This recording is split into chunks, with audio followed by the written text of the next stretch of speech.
All right, we're live. So we're going to cover the men's doubles final, which has already started here. My name is Will Bocek from the Tennis Tribe, and I'm joined by our doubles writer, Hanlon Walsh. Hanlon, welcome. Hey guys, happy to be here. Talking tennis. This is cool. So this will be fun. This is the first time we've done this. Thanks to John from Talking Tennis for having us on. I've got the match here streaming on my other monitor. It's 1-1 in the first set. To start, Hanlon, why don't you just share a little bit about these teams that we're seeing here today in the gentlemen's doubles final? Well, yeah, it's cool to see the Aussie team of Max Purcell and Jordan Thompson in a slam final. I know you and I have seen them play a lot at the 250 level, especially at some of the events in the U.S. So they've had a lot of success at the 250 level, and it's good to see them replicate that on a bigger stage here. So I would give them the slight edge, but I know Heliövaara and Henry Patten have had a really strong season since teaming up a couple months ago as well, and both teams are, I think, in the ATP finals race now and contention for a lot of new territories that they probably haven't experienced yet as doubles team or individuals. Yeah, I saw on Twitter the other day from one of the big doubles fans, doubles accounts, Tennis Pig, for people listening. If you don't follow him, he actually has a blog and does a lot of doubles tournament previews and things like that. But these two teams, even though they're not kind of the highest seeds, Purcell and Thompson being the 15 seed, and then Heliövaara and Patten unseeded, they have two of the best records on tour this season. And it's not super uncommon to see this sort of thing in the doubles draws, because you have, especially obviously in Purcell and Thompson's case, you've got singles players playing doubles, and they don't always team up for doubles, right? So, and then with Purcell, we talked with him and then some other players in Dallas earlier this year, right? And I think it was Will Bloomberg. Correct me if I'm wrong, but I think he said he would put Max Purcell as a top 5 doubles player in the world.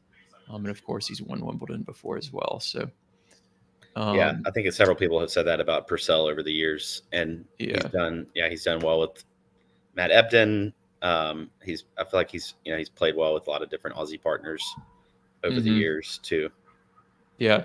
It looks like we've got some people joining us on our Instagram live. I was able to get that synced up as well. So early on, so it's 1-1.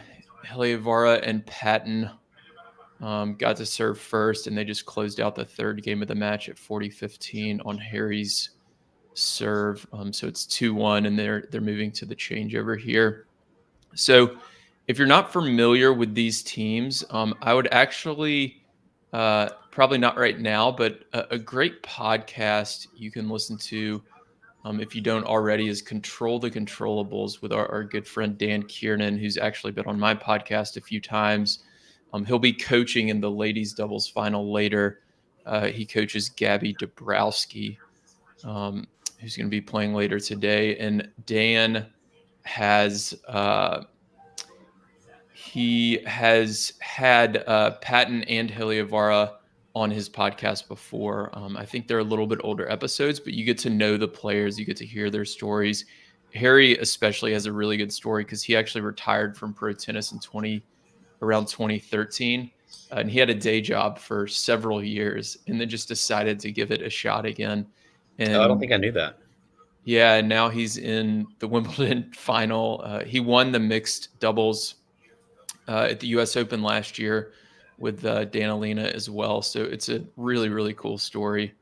And he's got a great personality too that kind of shines through that episode. But Control the Controllables is a great podcast with a lot of really good doubles players. So now we've got Thompson serving. Is Dan still coaching Heliövaara? I don't believe so, no. So he was more, he had a relationship with Lloyd Glasspool, who was Harry's partner for the last couple of years. So he was helping with them a few years ago. But I don't think that they're working together anymore. I think all of Dan's time is spent on his academy in Spain, I believe, and then working with Gabby as well. So we've got Thompson here serving, 30 love.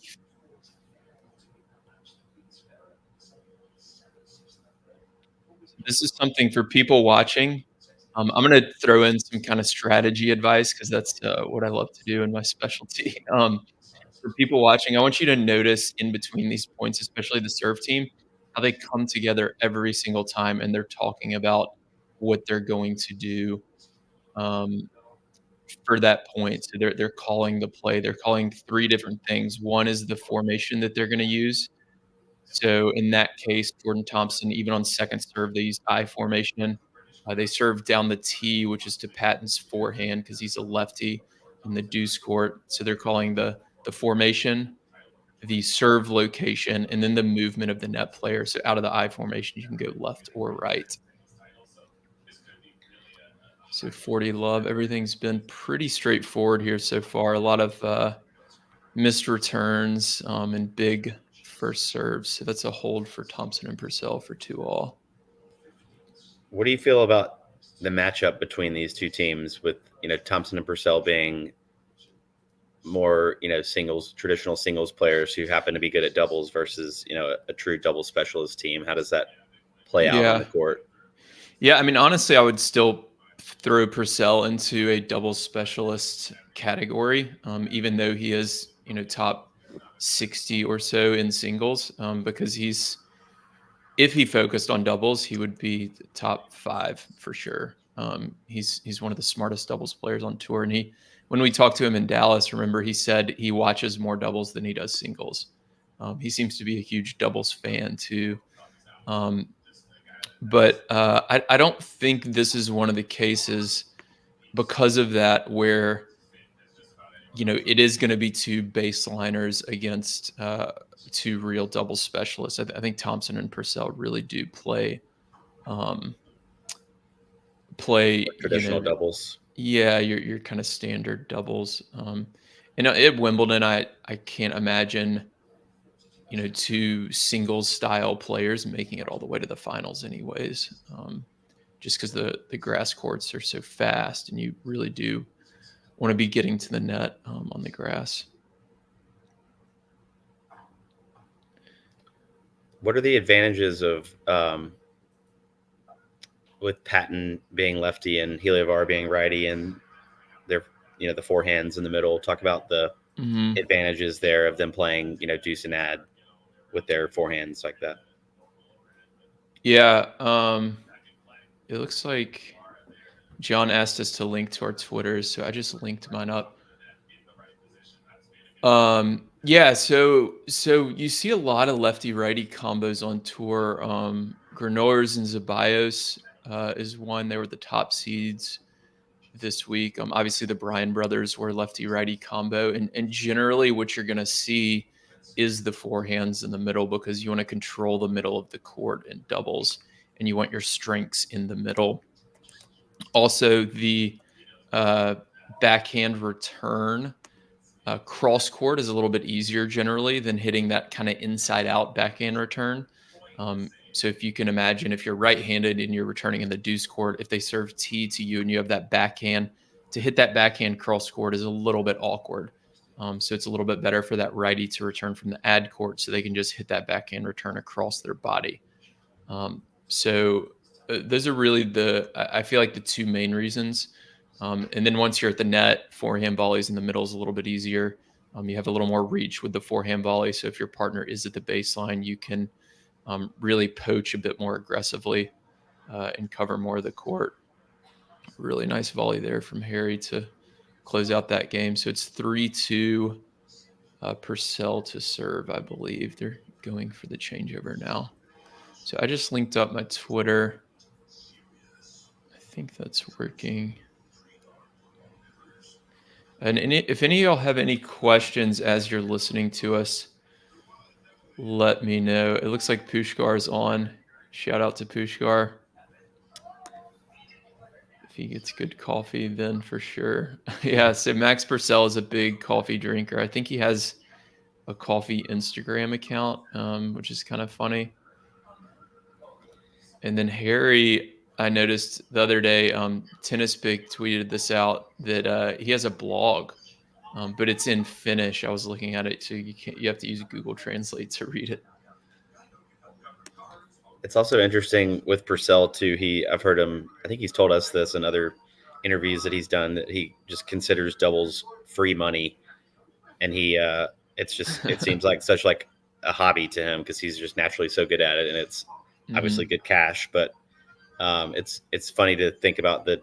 How different singles players view doubles, and even the ones who are really good at it, like Purcell. It seems like it's just more of a a fun hobby to get out there with your friend and win some cash and win some titles. So not the worst problem to have.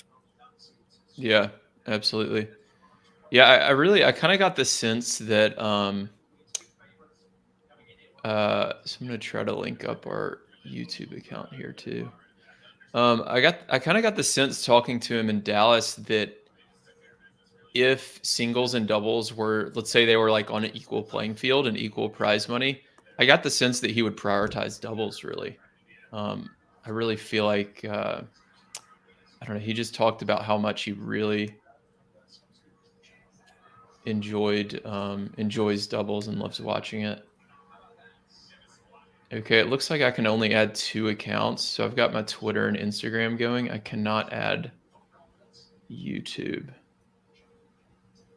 As a guest, you can add 2 destinations to the stream. Okay.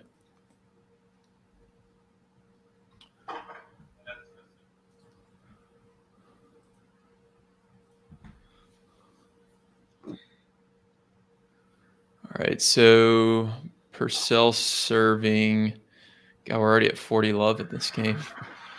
And that's game, so that's going to be 3-all. So we're seeing a lot of I formation early, it seems like. And that's really puts so much pressure on the returner. So what you're really trying to do with the I formation is get that net player, especially on first serves.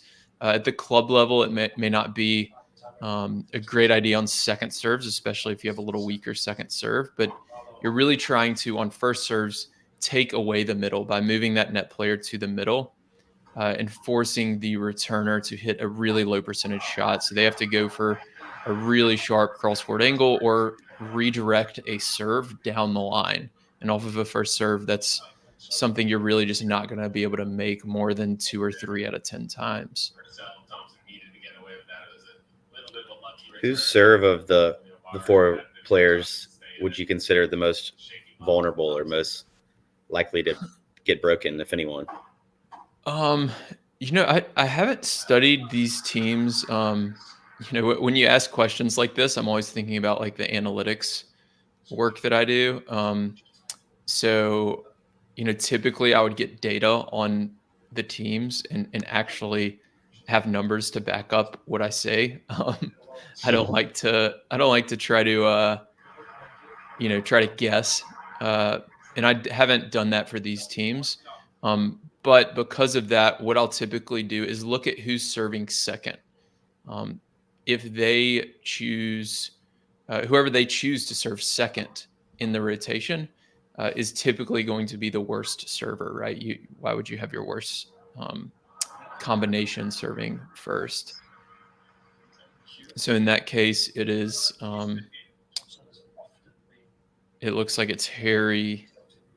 Yeah, he's serving the 7th game of the match here, up 40-15. So Harry Heliövaara, and then Thompson, I guess, which is a bit surprising to me because I would think Thompson serving with Purcell at the net would be a better combination. But really nice reaction there from Patten.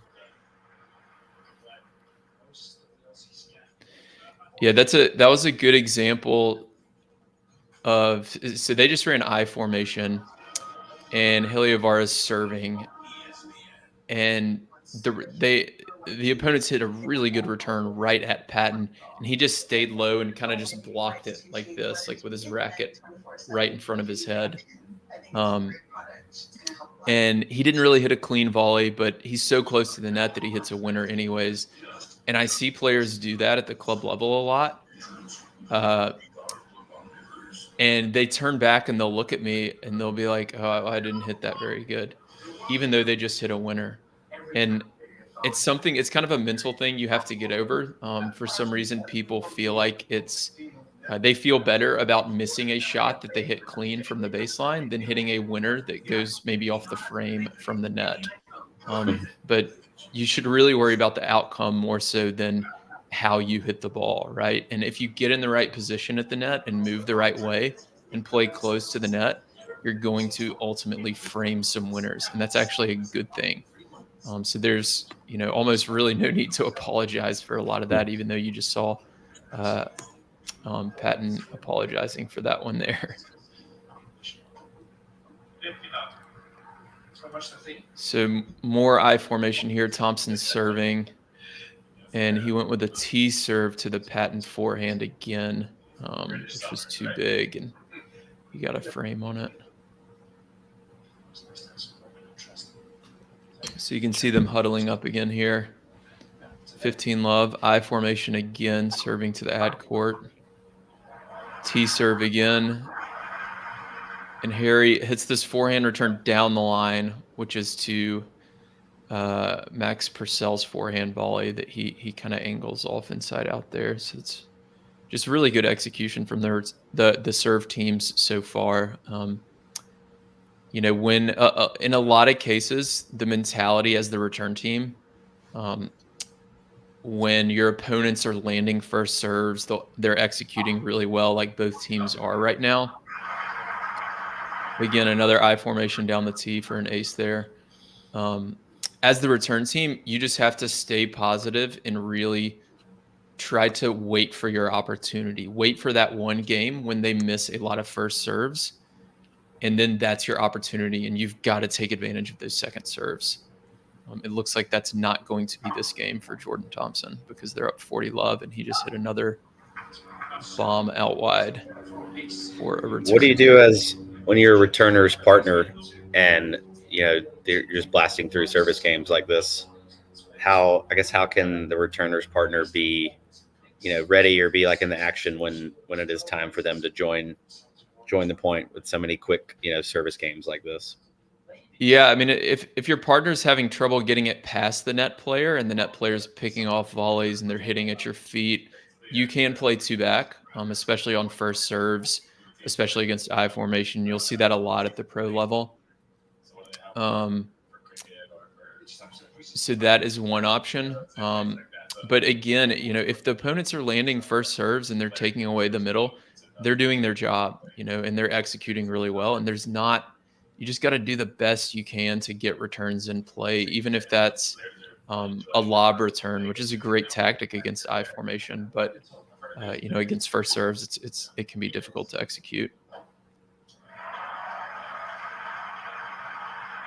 So we've got Patten serving here, 30 love.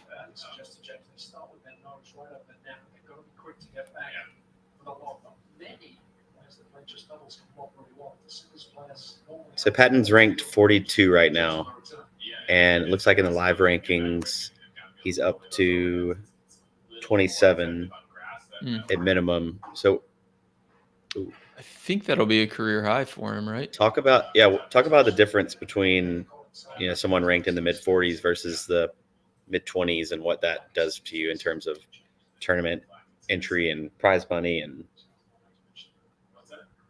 yeah, I think it's actually kind of changing a little bit, isn't it? Because with at the 1,000 level events, it used to be the case where that cutoff was around. I feel like most of the players have told us around 40 to 45. But if they start to do more of these events where they're reserving 16 spots, you just saw Louis Caillé there, who works for the British LTA. For the LTA. So he's helping out with Patten there. But if you start to see more of these trials like they did in Madrid, where they're reserving 16 of the 32 spots for single players entering via their singles ranking, then it makes it even more difficult. So your ranking has to be higher. The other day I heard it in that case, it needs to be top 20.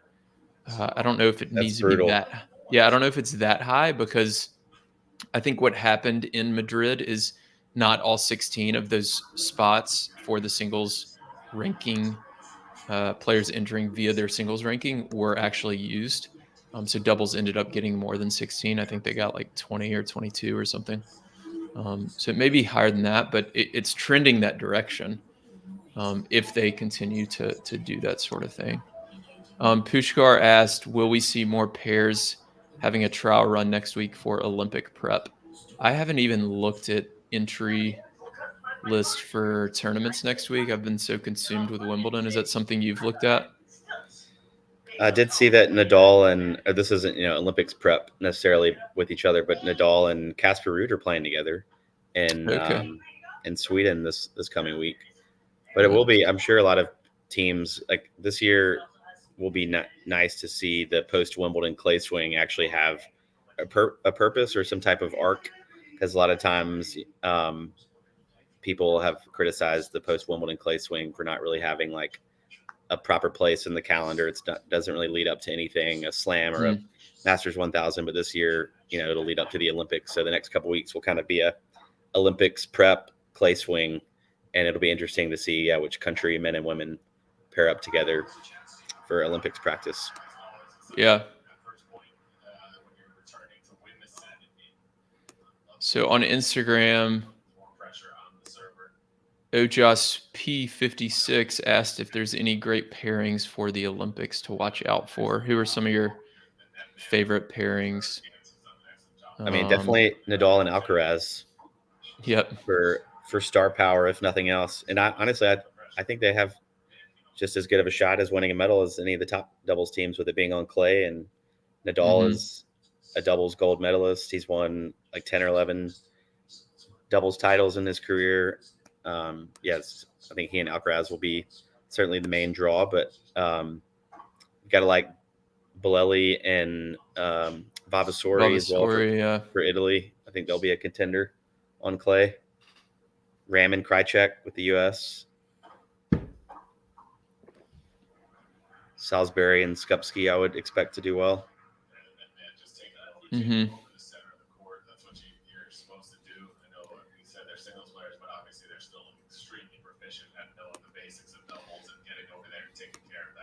So Purcell serving at 30-15, down 4-5. I formation we'll see again. Two tie breaks here. We'll see here. They've got a second serve look. So they're staying in the I formation on the second serve. Kick wide. Oh, and Harry ripped a backhand cross court return. It was going to be a sharp angle, but it barely clipped the net. So 40-15.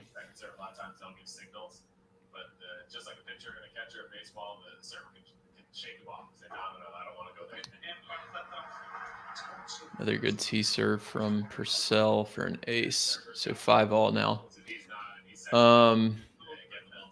Is there a player that is especially bad in doubles but excels in singles, or the other way around?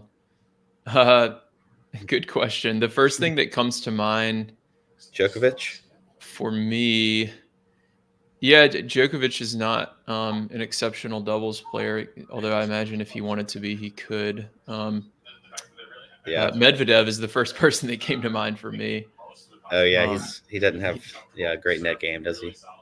No, and he one of the things I always look for in singles players to see how they'll kind of translate to the doubles court is not necessarily their net game, although that is important, but also how early they take the ball in singles. So like Rublev has some pretty good doubles results because he really hugs the baseline and takes the ball early in singles. So that translates well to doubles, because if you're taking the ball early, the opposing net player has a lot less time to poach and to move on that ball. Whereas if you're taking, really good point here. Oh, looked like Thompson had that. Looks like it's going to be another straightforward hold here.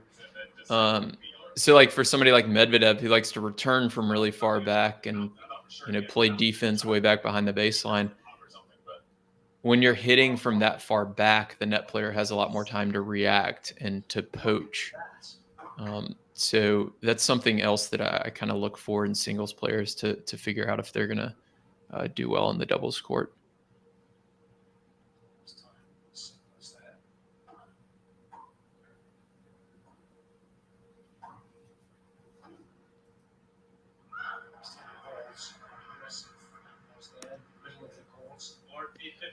So 40-15 here.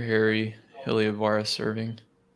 Generally, you try to take care of that because that's where most of the balls are going to be hit. If you think about the patterns of where they're going cross court. So I don't think we've seen any. We haven't seen any break Any points break points, so have we? far. No, and I don't even know that we've had a 40-30 game. Do you think that's more common on grass or just any surface with men's doubles being so serve dominant? Yeah, I think it'd be a bit more common on grass. Don't you usually recommend for Sure. recreational doubles players or doubles fans if they're to learn more about doubles tactics and points and strategy of watching women's doubles versus men's doubles? Yeah, I mean, you can learn a lot with both for sure. The big differences, and one of the reasons I've said that in the past is that the men's serves are so big, and you really can't get away with too many lobs in the men's game because their overheads are so good. That it's just not quite as relatable. And you also see a lot more serve and volley in the men's game, although it's changing some. Whereas almost all of the women serve and stay back, which is what you typically see at the club level. So you'll see a few more, probably I would say a lot more kind of baseline rallies at the WTA level than the ATP. So you can learn a bit more about their shot selection, their movement patterns, different things like that. But It's certainly interesting. both. It's interesting to see players like, and I think, and correct me if I'm wrong, but Marcelo Arevalo, who won the French Open with Pavic, he stays back most of the time, right? Mm-hmm. Yeah, he serves and stays back. Neil Skupski does it a lot as well. Who made the semifinals here. Yeah, more and more of the men's side are serving and staying back than ever before. But it's still, not as high a percentage as the women's game. Do you find that the players who stay back typically have a stronger baseline game that they can rely on, or they're complemented by a partner who's really strong in the net and they don't necessarily need to serve and volley?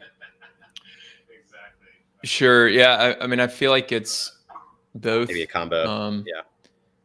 Yeah. I mean, you've seen. Really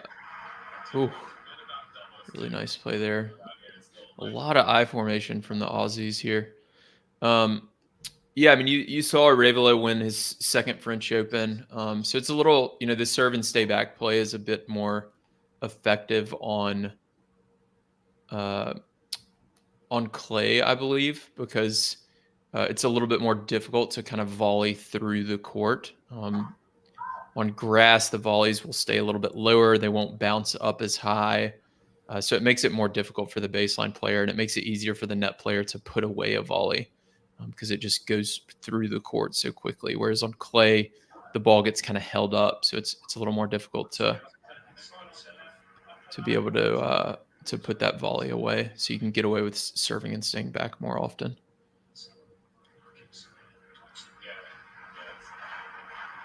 It looks like they challenged here. Yeah, the serve was out.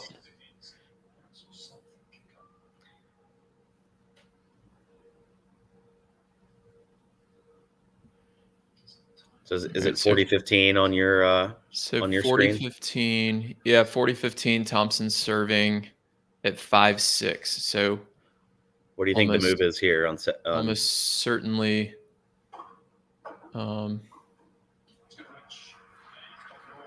Yeah, I formation T serve. So on that one, I really don't like Harry's position at the net. He was on a first serve inside the service line. Um, yeah, Patten, is trying to defend this first serve. He hits what is about as good a return as you can hit cross court with that level of serve. And then Purcell moves across for a forehand volley, and Harry just has no time to react to that because he's so far um, up the court. He's inside the service line as the returner's partner against a first serve.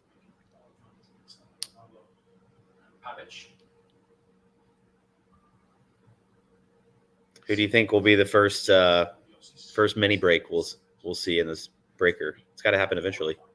Yeah, I don't know. We'll see here. We got I formation on Patten serve to start. He missed the first serve, so second serve here. It's a good opportunity for the return team with Purcell returning. Oh, there we go. Mini break for the Aussies.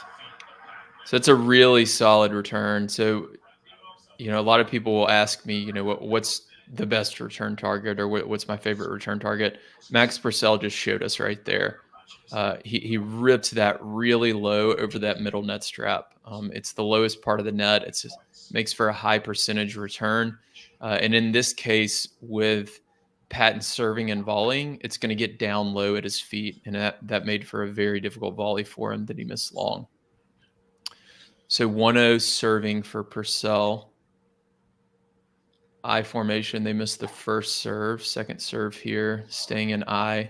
Oh, that's a good lob.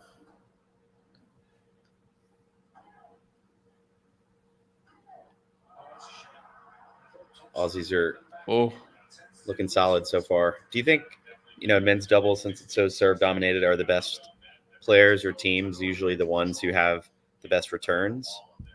Or what makes Purcell such a good doubles player, for example? Yeah, I think it's all of it, right? Similar to singles, the serve and the return, even though volleys are super important in doubles, the serve and return are number 1 and 2. So, those are the two most important shots of the rally because most points, that the highest percentage of points is going to be a missed return. That's the thing that happens the most. Same in singles. 3-0 here. Now for the Aussies. Leighton Hewitt in the Aussie box too. Davis Cup captain. One thing I noticed here on that 1-0 point with Purcell serving that people can kind of take away for their own matches is that Heliövaara and Patten. Sorry, let's see, 3-0 here. So Purcell and Thompson both got to the net, and Patten and Heliövaara were going at Thompson for the most part at the net because they know Purcell probably has the better hands. So that's something, if you're a club level player, really nice there. If you're a club level player, if you notice one of the opponents is weaker, communicate that with your doubles partner. And say, when they both get to the net, let's go with that player because they're the weaker volleyer. Or if they're both at the baseline, if one of them is weaker from the baseline. And that will allow you to know where your partner's going to hit a shot because you've already talked about it. And then you can adjust your position accordingly. So you can kind of pinch towards that player a bit more.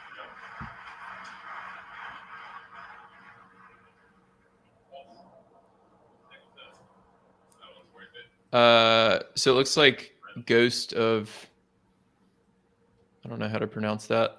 So ESPN has the coverage if you're in the US, so you don't need ESPN Plus. I think on my Instagram I'd put ESPN Plus earlier. I didn't realize that ESPN was going to be covering it. So another mini break there. So Purcell and Thompson up 4-1 serving.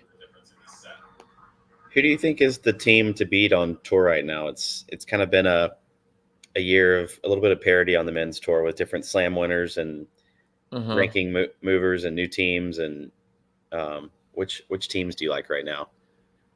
I mean, Granollers and Ceballos have been probably the most consistent team this year.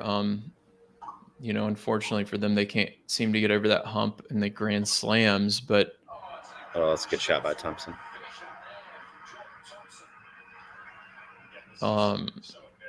yeah, I mean, they're the highest ranked team. I think they're still going to be number one after Wimbledon. And yeah, they've been the most consistent. So I would have to put them at the top. But like you said, I mean, it's any week. It's so deep in the men's doubles game. I feel like on any given week, if you get a bad first round draw, which is very, happens a lot, any team can lose in the first round. And, it's not surprising if at the beginning of Wimbledon, right, you looked at all the teams. I mean, you could probably pick 30 to 40% of the teams and say, like, I wouldn't be that shocked if they won the whole tournament. Yeah. It's basically the opposite of men's singles, right? Where at the beginning of the men's singles draw, you Let's pick probably the would top only four. pick, 4, maybe 5. Like, And Heliövaara and Patten were definitely a team that we circled at the beginning, an unseeded sleeper. And I think they took out, did they take out Bolelli and Vavasori first round? If I remember correctly. I'd have to go back and look. Yeah, they did 3 and 4. So 5-1 here. Thompson serving. So this set is all but over. Yeah, What do you Patten tell rips it your down the partner line. when you're down 5-1 or 6-1 in a tiebreaker? Yeah, I mean, you just got to stay positive and do what you can at this point. I mean, they, especially in professional men's doubles. I mean, the set is all but over because the serves are so big. I mean, they're going to have 3 serve opportunities to close it out. Plus, they have to hold all of Heliövaara and Patten have to hold 3 other times. So.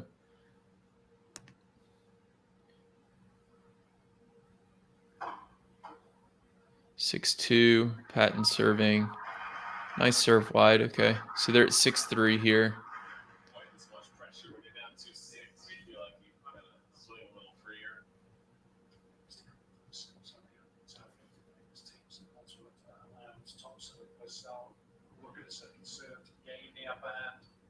ESPN still is partnered with ABC. I don't know if this is on ABC.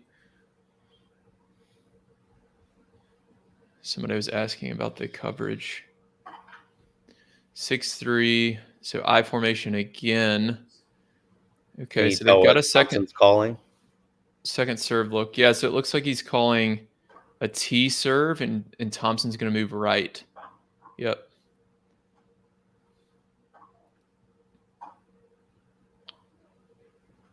So notice the position if you're watching this point. Oh, that was in. Wow. All right. Maybe not all but over. So for people listening, if you were watching that point at 6-3, serving at 6-3, they ended up in a down the line rally. And if you can play that back, maybe after the tiebreaker, rewind it, look at the position of the net players when they got into the down the line rally. They're not on their half. They're actually on that center service line, really trying to, oh my gosh, trying to pinch the middle. So we are back on serve. Quite the comeback so far. Patten just ripped a down the line forehand winner. Honestly, I think Purcell, it looked like, missed his spot a little bit there. That was right in the hitting zone of Patten. I think he wanted that one a little closer to that center service mark. So Heliövaara serving down 5-6. You're going regular formation here. Wow. Good reach there. So they served wide. Thompson hit a backhand return high over the net cross court, and Patten reached out with his lefty forehand and volleyed it away. Really Where would you place the serve to Purcell now, 6-all, the deuce court. What do you feel like the best opportunity is for Heliövaara and Patten here?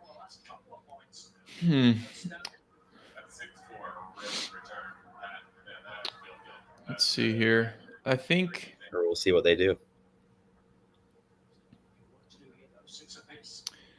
yeah, so they'll go I think I'd go with a body forehand serve here. Wow. Set They point. went with they went with a T serve, and Purcell hit a lob that wasn't deep enough, so Patten had a nice overhead, and then Harry moved in to finish it off. So when your partner has an overhead, especially from at the service line, inside the service line especially, your partner has an overhead, you should be moving forward to the net. Really, you want to cover most defensive shots after your partner hits an overhead are going to come through that center net strap area, that center window. So you want to be there to clean up anything, and Harry did a really nice job of that there. Okay, so Thompson serves T out of the I formation again, and Harry misses a return. So we're at 7-all. Richard Walsh says body forehand was the move. Who has a below average forehand himself at best. Ooh, wow.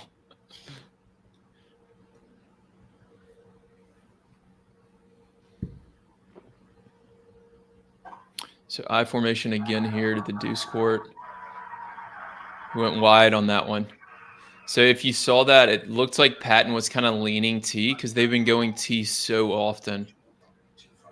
And then Thompson there throws in the change up. He mixes it up and goes wide and gets the ace. Gotta love the fist bump from Leighton Hewitt in the box too. Smart play call there. So Patten serving down 7-8. You're going with kind of a regular formation, aggressive position from Harry, though. So misses the first serve down the tee. So this is a big opportunity here for Thompson. Be interesting to see if he goes down the line here.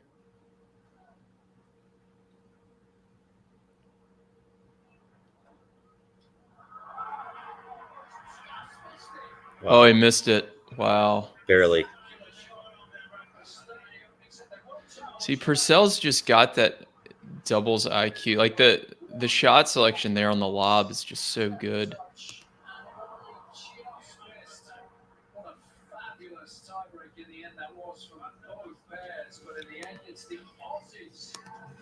God, what a set. Purcell and Thompson have both had quite the year in singles and doubles, really, for Jordan Thompson. He's, interestingly enough, he's the title leader on the season for singles and doubles. He has 5 titles, 1 singles title, and 4 doubles titles, more than Yannick Sinner, who's number 2 with 4 titles on the year. So he's kind of had a breakout year in singles and doubles. Yeah, he's playing really well. He and Purcell, I've sent you the records earlier. Let me see if I can pull it up. 26-4 maybe, or 20. Yeah, that's what I think Tennis Pig had tweeted it out. Again, a great doubles account to follow. Yeah, Purcell and Thompson 26-4 on the year. Heliövaara and Patten 28-4. Now Heliövaara, Heliövaara and Patten have played definitely some lower level tournaments as well, but still, it's that sort of record in doubles where the margins are so small is really, really impressive. Do you know what the prize money is for the doubles winners off the top of your head? I think it's around like 700 to 800K split. Okay.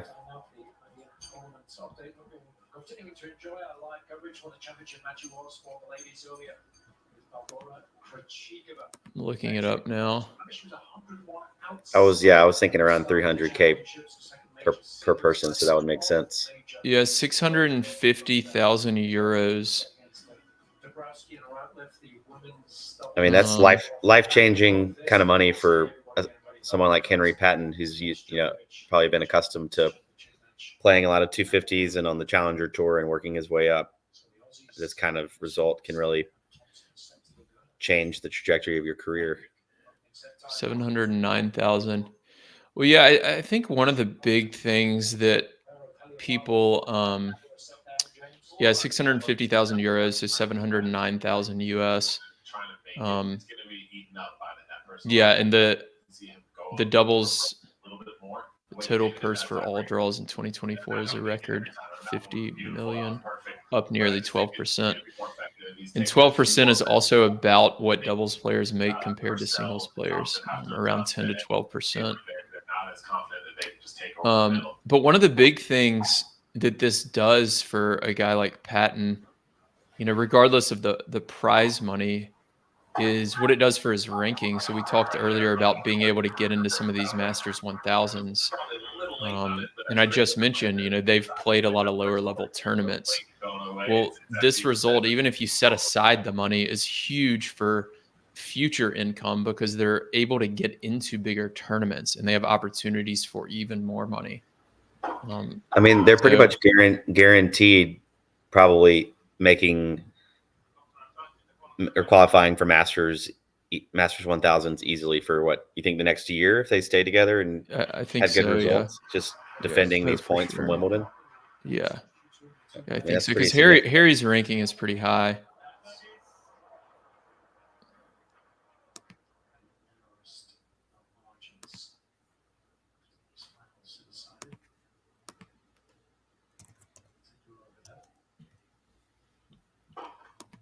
So Purcell is serving to start the set. We're up 30-15 for the serve team.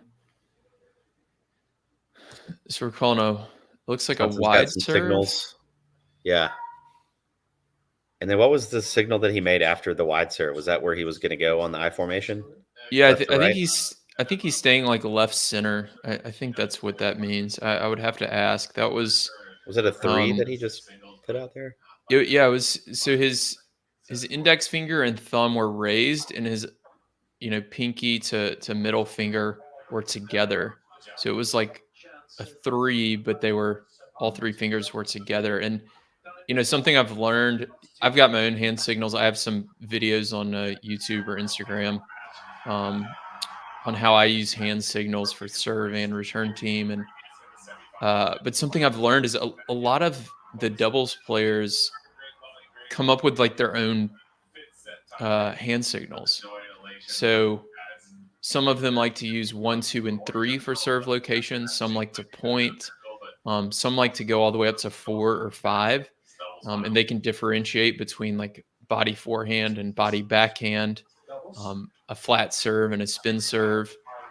So there's a lot of different hand signals that you can use. And honestly, I think, when I'm playing a match that matters, obviously the Wimbledon final matters. I actually prefer to talk with my doubles partner between points about the serve because knowing if they're going to serve, tough one there. Knowing if they're going to serve T is not enough information for me as the net player. I want to know if they're going to hit a flat serve or a spin serve, because if it's a flat serve and they're serving T, the returner is more likely to catch it late. So that return is more likely to go cross court. But if they're hitting a spin serve, like you just saw there on that 30 love point, Patten hit a spin serve down the tee to Purcell. And because it's a spin serve, it's slower. So you're able to get out in front more and rip it down the line. And Purcell just did that. That was really good timing there. So if my partner's hitting a spin serve, I know that they're more likely to catch that out in front. So I might want to stay home as the net player or jab step towards the middle and then draw that down the line return towards me and recover for the volley. So it's really important to not only call serve location if you're at the skill level where you have the ability to do this, but also call the type of serve you're going to hit in terms of pace and spin.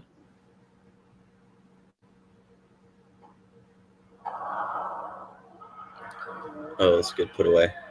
Aren't some coaches on tour kind of known for, I think I remember you telling me this, like sitting across from their team to see what signals their opponents are calling?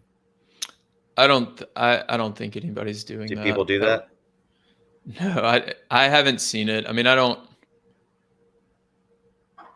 That would Is that an ethical that's an ethical issue? gray doubles? area, or maybe beyond gray area. That would be pretty Seems like a lot of poor. effort. Yeah, and I think if that were to happen, somebody would get caught, and like we'd hear about it. I don't think that's happening. I think people want to kind of respect the opponent and win the right way.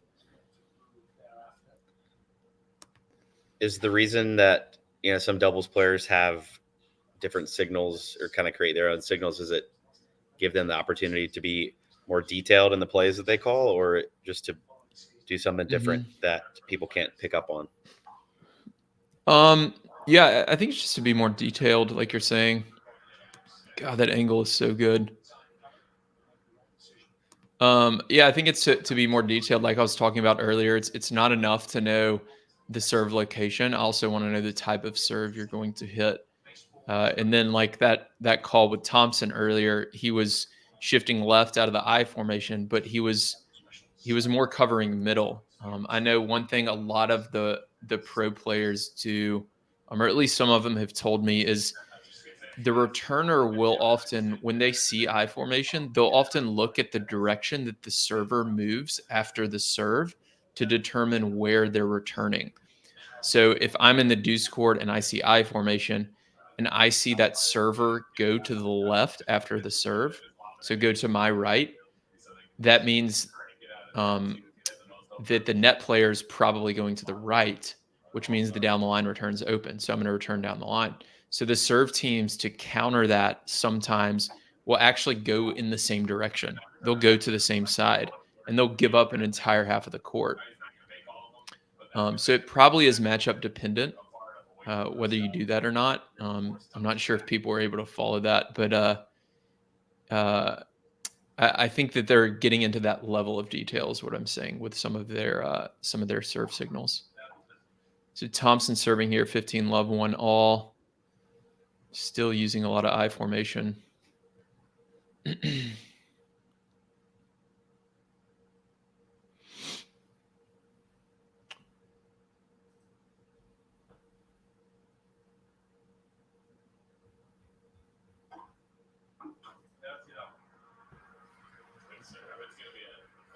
Another I formation down the tee. So they're using I formation, I would say 80 to 90% of the time, and then going with that T serve probably 70% of the time.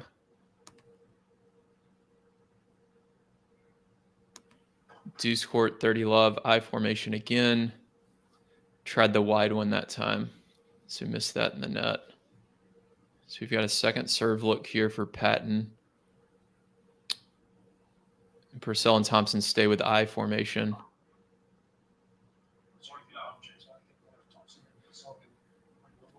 Yeah, and they gave him the line. He missed the return in the net. So you can see that this I formation just forces all sorts of stress on the returner and creates a lot of errors. It was really difficult for players that were playing singles to also play doubles 3 out of 5 on your off day or after playing a singles match. 40 love, I formation again to the ad court. Another return error.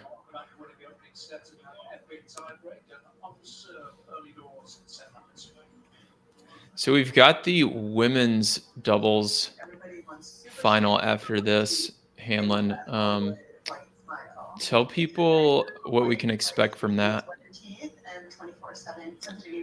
I'm expecting a really great tight match, likely between Katerina Siniakova, Taylor Townsend, the number 4 seeds, versus Gabby Dabrowski and Erin Routliffe, the number 2 seeds.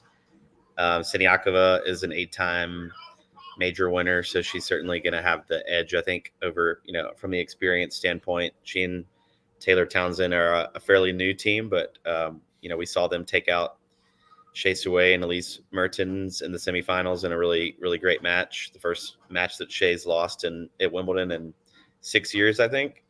But Gabby and Erin have had, they teamed up last summer, right before the U.S. Open, and then went on a dream run and won their first major together. They looked really good in their semifinal win, pretty comprehensive straight set victory over Krauchik and Dolehide. So I think it's going to be a tight match. I'm leaning a little bit towards Siniakova and Townsend, but what do you think? Yeah. I mean, Dabrowski and Ratliff have played so well since teaming up together. They obviously won the U.S. Open last year. They reached the semis in Australia and lost a good match against Kichenok and Ostapenko. They've been They really didn't consistent. play. They didn't play Roland Garros together because Dabrowski was injured, I believe. Ratliff played with Leila Fernandez. And then now they're here in the finals. So their first 3 majors together, title, semifinal, and final or title. So really, really impressive. But then, of course, Siniakova just won Roland Garros with Coco Gauff. Now she's in another final with a different partner. I think the question mark for me or the kind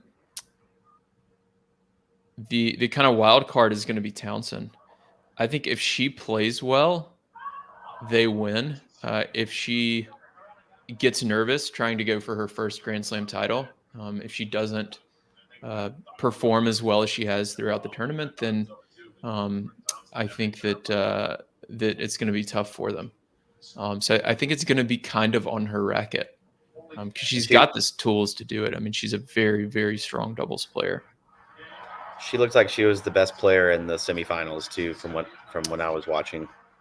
Yeah, I watched the majority of the third set, and I saw a few people on Twitter saying that that she was the best player on the court, and that Shea's level wasn't super high, and Siniakova's level wasn't as high as they're used to seeing. But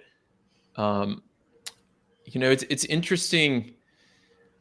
I always find it fascinating when people say that, whether it's singles or doubles, because one of the things you have to prioritize as a tennis player, whether it's singles or doubles, is getting your opponent to play bad. And one of the reasons Shea is so good is because she can get her opponents to play bad. And one of the reasons Siniakova is so good is because she can get her opponents to play bad.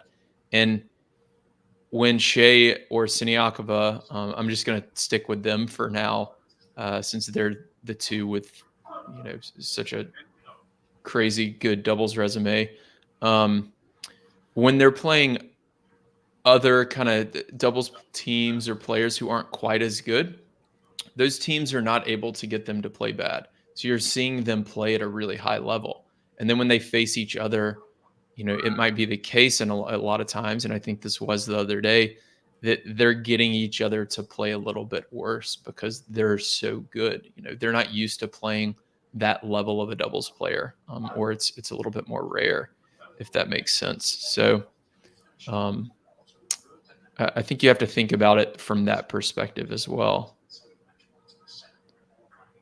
And if Siniakova wins, she'll follow what Shea did last year with winning the Channel Slam, Roland Garros, and Wimbledon with 2 different partners. So that'll be an interesting stat to see how. So we've got Purcell down 15-30. Really nice. That's another scenario. So they went with the I formation down 15-30. Purcell hit a first serve wide, and then Thompson knocked off a backhand volley off a cross-court return. And Patten is inside the service line against a first serve, and he had no time to react to that volley. This is something I actually recorded a YouTube video last year at the U.S. Open with Craig O'Shaughnessy from Brain Game Tennis, and we were talking about this watching one of the doubles matches, and we both believe, and this happens, you can see Harry's in the same position here. Craig and I kind of agreed that a lot of these men's doubles players are taking too aggressive of a position as the returner's partner against a first serve. They have no time to react to these volleys at the net. And you can see Patten's doing it here again. Just because these are pro level doubles players doesn't mean they do everything right. And this is something, honestly, I disagree with. I'd like to get some data on it. And it's something maybe I'll work on here later this year and figure out, the percentage of points won with the returner's partner position inside and then behind the service line. But I really think you have to prioritize defense when you're returning against a first serve. And when you're standing inside the service line, you're in an offensive position. And I don't think that's a good idea. Do many teams stay back and have two back on first serve, or would you? Yeah, absolutely. Yeah, Yes. Rajiv Ram and Joe Salisbury do that a lot. Actually just posted a video on Instagram yesterday or maybe the day before, I believe. I called it the Ramsbury switch. So you'll see them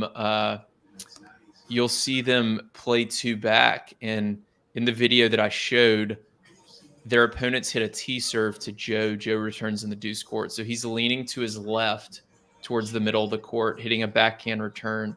He hits the backhand return and just keeps running to the ad court. And Rajiv cuts in front of him and goes to the deuce court. And they switch from this two back formation. It's really fun to watch. I've never seen anyone at the club level do it. I've never done it myself because it would take some team chemistry that's really on a different level. You'd have to play with a consistent partner for a long time to be able to pull something like that off. But yeah, they play two back a lot. You'll see a lot of the top teams do it, but we're not seeing it here today. And I'm curious why. I'd be curious to hear what these players would have to say, what Louis Caillé would have to say in the players box, because I imagine he's telling them to. He's telling Henry Patten to stand that aggressively in that position against a first serve. So you're seeing two back here from the Aussies.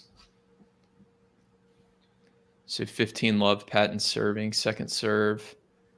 And you saw Purcell there just adjust his position a little bit closer on that second serve. So that first serve, on the first serve, Purcell is a little bit behind the baseline. And then Patten misses the first serve. Then second serve, he steps 2 or 3 feet inside the baseline. And what he's going to be looking for is the quality of the return. So if Thompson had hit that return past the opposing net player, he would have moved forward into the net there.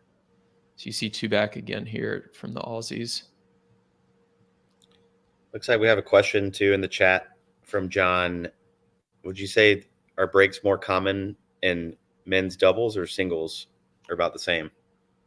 More common in singles. Yeah. So it's more difficult to break in doubles because of the server's partner at the net. In singles, and you've seen this, Stan Wawrinka did this a lot. You might be able to mention some other players who did it, but he would hit this chip forehand return deep, high over the net, deep through the middle of the court just to get the point started in singles. You can't get away with that sort of return in doubles because of the net player. So in singles, a good return is high over the net through the middle of the court. In doubles, a high return over the net, through the middle of the court is going to get picked off. You're not going to be able to get away with it. So the return margins are a lot smaller in doubles. So definitely more difficult to break in doubles.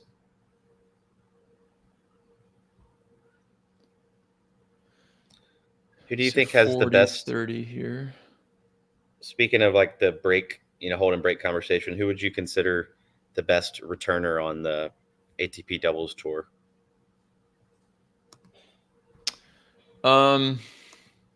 This is something, again, I'd really love to see some data on. I mean, I feel like Neil Skupski definitely has a good one. Neil Skupski has a great return. Purcell's a good returner, right? I mean, we've seen him today use the lob return effectively. He's hit a few down the line. Looks like somebody's at our front door. The dogs are barking.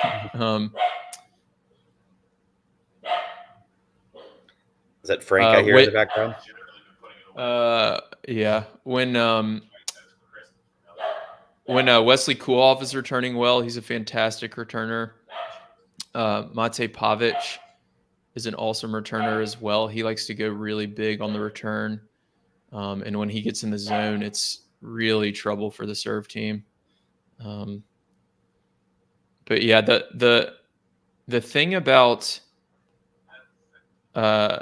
the doubles, pro doubles, in club level doubles, I can tell pretty quickly if a particular player is the best volleyer on the court or the best returner on the court, because the gap in skill level at the club level is a little bit wider. So I really only have to watch maybe a game or two to be able to tell, to pick out kind of a particular strategy that'll work for a particular team. But at the pro level, the margins are so much thinner that you really can't tell by just watching. You have to go to the data to figure out who the best returner is, or who the best server is, or net player is. And what I would look for is a percentage of return points won, and then also the error rates on their return as well. And you want to look at that for first serve, second serve, and a lot more. This is something that I do in a lot of my scouting reports when I'm working with a WTA or ATP team. And I'll actually be doing that with for the U.S. Olympic team here coming up. Just came to an agreement with the USTA, and I'm going to be helping out the Olympic team in doubles as well. So that'll be a lot of fun.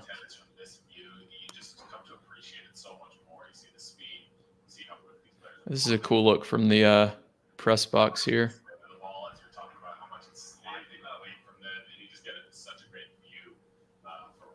Speaking of the U.S. Olympic team and your doubles strategy work, who would you pick in a matchup between Rajiv Ram and Austin Krajicek versus Taylor Fritz and Tommy Paul, who will be the two men's doubles teams representing the U.S.? I gotta go with the doubles players.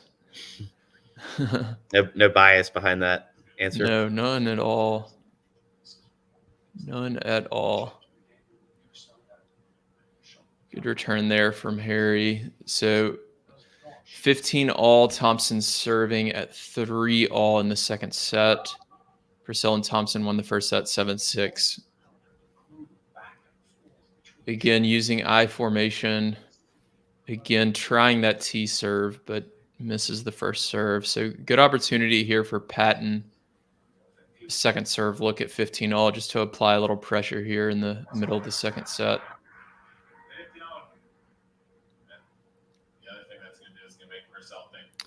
So that was another one. Harry is inside the service line. Purcell gets a backhand volley down the line that he just hits cross court at Harry's feet, and Harry has no time to react. I really think the return team would be able to win a few more of these games if they would take a more defensive position.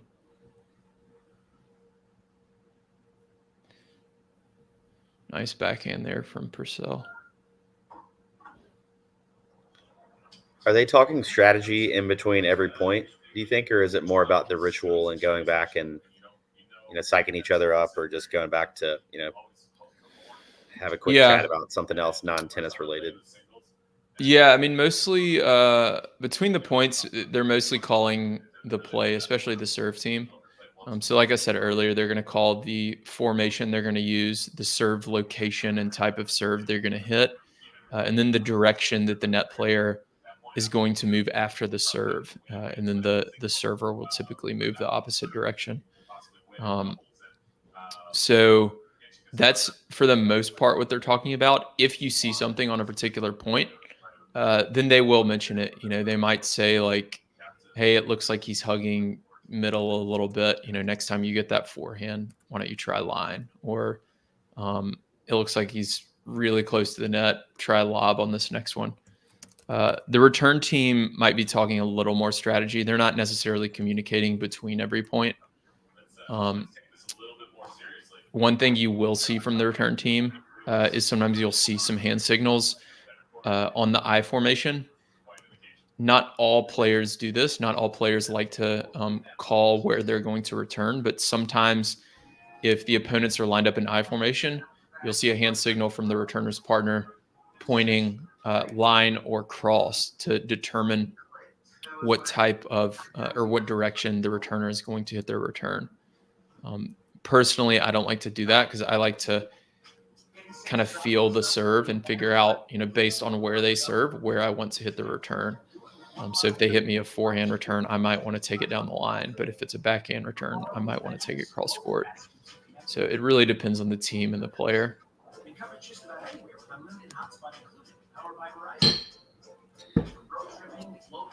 Do you like both of these teams' chances to qualify for the year-end race now with this big result at Wimbledon?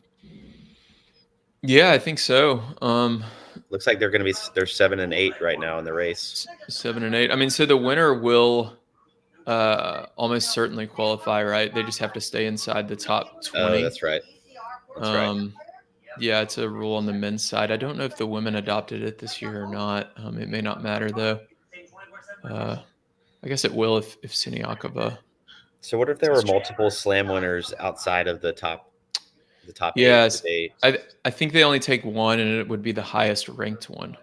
Okay, so it's 7 teams, the top 7 teams plus a potential other slam winner if there is one outside of the top 8. Yeah, but they have to be inside the top 20. Okay. Yeah.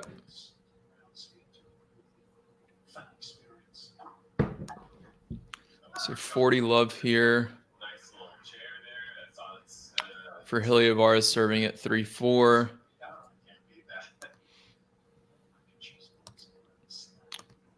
They're going with I formation on first serve. He misses, and now they're going second serve, I formation, T serve.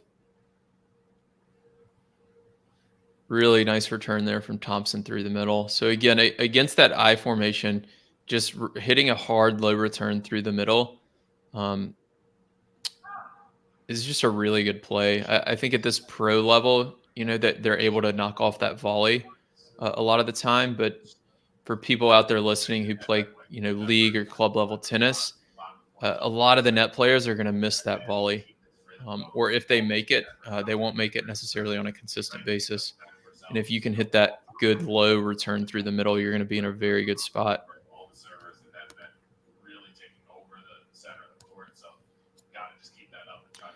You see, oh, that's a big return. So you saw Harry there trying to hit to Thompson when they both got to the net again. And then he tried to go cross court, kind of hoping Purcell was going to pinch middle a little bit more, and he didn't. So Purcell had a nice forehand volley there, and Patten didn't have any time to react. Yeah.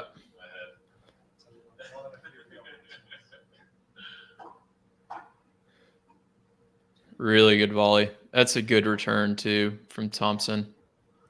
That's one of those plays where if you're Thompson, you did everything you could. So I hear this a lot from club players, especially. One of the things I like to do is I'll have teams play practice matches or practice sets, and I'll sit back in the corner and talk to them between points about the strategy. And one of the things I'll hear from people, especially the return team, is they'll tell their partner after they lose a point, they'll say, "My bad," or "Sorry," or something like that. And most of the time, or a lot of the time, I'll walk up to them and I'll say, "What are you sorry about?" Or "What did you think you did wrong there?" And I'm trying to kind of prove a point and show them that as the return team, you can do everything right and still lose the point, even as the serve team. You're not going to win all the points in tennis, and just because you lose a point doesn't mean you did something wrong. And that was the case where Thompson hit a really good return, and Patten's volley was just too good. And that's just part of the game. So you've got to live with that and really focus on just doing the right things and not focus on the outcome as much. So Patten is one of 6 British players in the top 50 in doubles, with Joe Salisbury, Neil Skupski, Jamie Murray, Julian Cash, Patten, and Lloyd Glasspool. What is it about the LTA and Louis Caillé and their whole system that kind of sets apart from other national associations or that have maybe less doubles emphasis? Yeah, I mean, I think they're just prioritizing doubles, right? They're investing in it. To have somebody like Louis, on their team is, unbelievably valuable. And he's training or working with pretty much all of their top men's doubles players, and I believe he's starting to work with some of the women's doubles teams as well. And I know that they do a good job with analytics as well. They're getting a lot of matches tagged, a lot of opponents' matches tagged for scouting, and not all of the countries have invested into doubles like that. And they're just proving that it works if you invest the time and the resources and the money into it. You're going to see those results, and Are they they've being done a good job supported with that. financially too? Well, they get a lot of analytics and a lot of scouting reports that are That's right. provided by the LTA. So, um, there's some players I've worked with in the past who are not from the UK on the ATP tour, and they're working with a player from another country that's also not from the UK, and then they'll switch partners and they'll partner up with somebody from the UK, and all of a sudden they get all of this data and stuff. And they were paying me to provide that. And now the LTA provides it to their team for free. So it's a really nice resource to Quite the have that they perk to don't have have a to British spend money doubles on. partner then. Exactly. Yeah, it definitely is.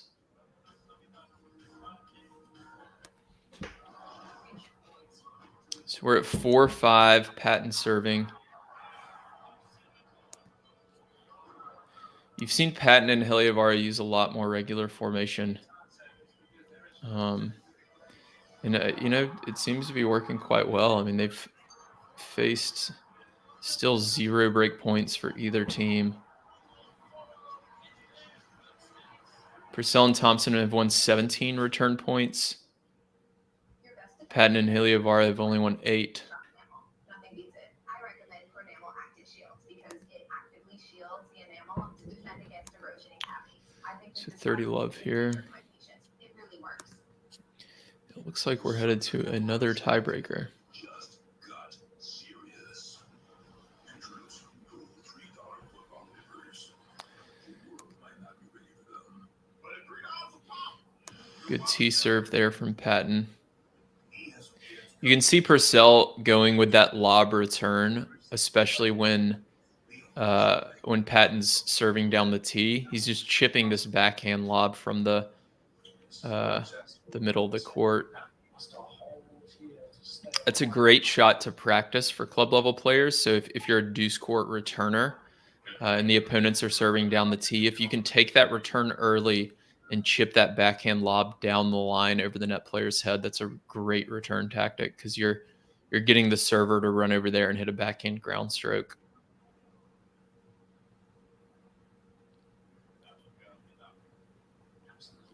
So 40-15 here, second serve for Patten, serving to Ebden. Purcell. Mixing up my Aussie doubles players.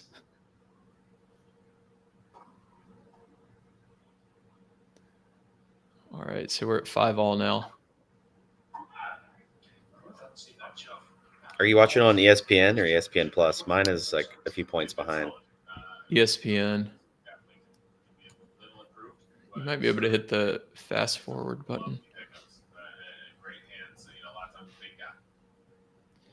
Yeah, so Patten's another one of those college players. He played at UNC Asheville. He was a top-ranked doubles player in college.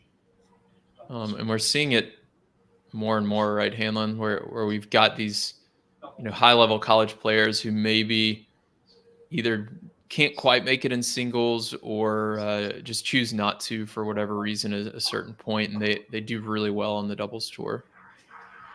Yeah, I wish we had a stat handy, but I would be willing to bet that of the top 50 on the doubles tour right now, I would think at least 10 to 15 of them were former U.S. college tennis players, maybe more, Yeah. 10 to 20. Yeah. Definitely a good pipeline coming out of college tennis. I think we're seeing it more in singles too, but especially doubles on the men's and women's side. And that's where it makes a difference having confidence in your partner. So 30 love here for Thompson. They're going I formation again. Another serve to the Patten forehand. He just cannot make that return on a consistent basis. I'd really like to see him try something different.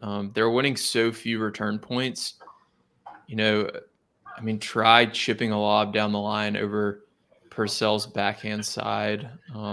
Try adjusting your return position. Try Are something. they going T against Patten? Looks like a To pickleball pick shot on his there. forehand? Is his forehand return weaker, or is that just a better move to set up the net guy? It could be one or the other or both. I'm not sure if his forehand returns weaker. Again, I haven't studied him super closely. But a lot of the teams will serve T primarily, especially using I formation to take away the angles from the returner. And easier to poach or put a ball away for the net person usually. Yeah, a little bit. And it's possible, Thompson maybe just likes his T serve better too. They went IT again there.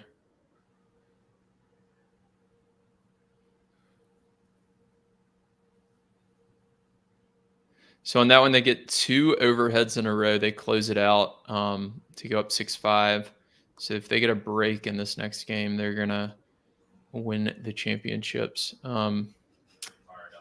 But with those overheads, especially Thompson's that first one, he's so under control and just really trying to stay on offense. And it's something that I feel like the club players listening, one of the places I see a lot of you get into trouble is when you get on offense and you're around that service line area and you have a very easy offensive ball, whether it be an overhead or a high forehand, and you go for too much. And Thompson did a really nice job there of saying, I'm not totally balanced here to put this ball away. I'm a little bit further back than I'd like to be with this overhead. So rather than trying to angle this off the court or trying to hit it 150 miles an hour through the opponents, I'm just going to stay on offense here, make sure I don't miss this shot, hit a solid overhead deep through the middle, and then continue to move forward and try to finish the ball on my next shot. And that's something that, again, at the club level, a lot of us make the mistake of going for too much on those, and we give away too many free points when we should be still going high percentage and just staying on offense and force the opponent to come up with something good. So big game here. We've got Heliövaara serving down 5-6. Think we're going to see another breaker? So they start with an I formation T serve. I do think so. Bold it prediction. looks like they're going to challenge. So the serve was, it looks like it was long. So the Aussies win that challenge and get a second serve look here. So this is a big point. I formation again. Another T serve to Purcell's backhand, and he sails it long. Again, that's just the pressure of that net player forcing that shot. Purcell has to come up with such a good return because Patten's up there at the net that he tries to do a bit too much and misses it long. It's very, very difficult. Another second serve look here. And another T serve and another return error. Wow. Okay, so 30 love. Your communication is very quick here. Wow. So even after the let, you can see the serve team comes back together, calls another play. They might even call the same play, but they want that return team to think that they're maybe calling something a little different. So they went with the T serve and then Purcell with a really nice down the line backhand return for the winner.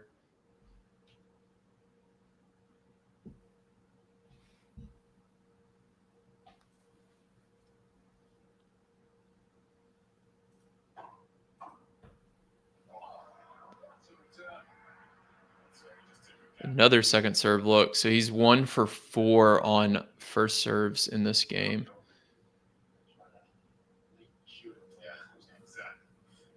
Oh, that's huge. So Patton's unable to put that volley away and gives Purcell an easy high forehand that he just rips through the middle. So we're at 30 all now.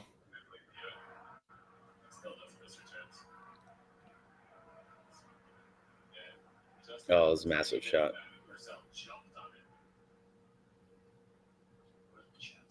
Another second serve. So this is something for those of you who are doubles players, when you get in a tight spot and you're serving, do everything you can to make a lot of first serves. Heliövaara has not done that here. And now there's a championship point with the first break point of the match. Heliövaara has made 1 out of 5 first serves in this service game.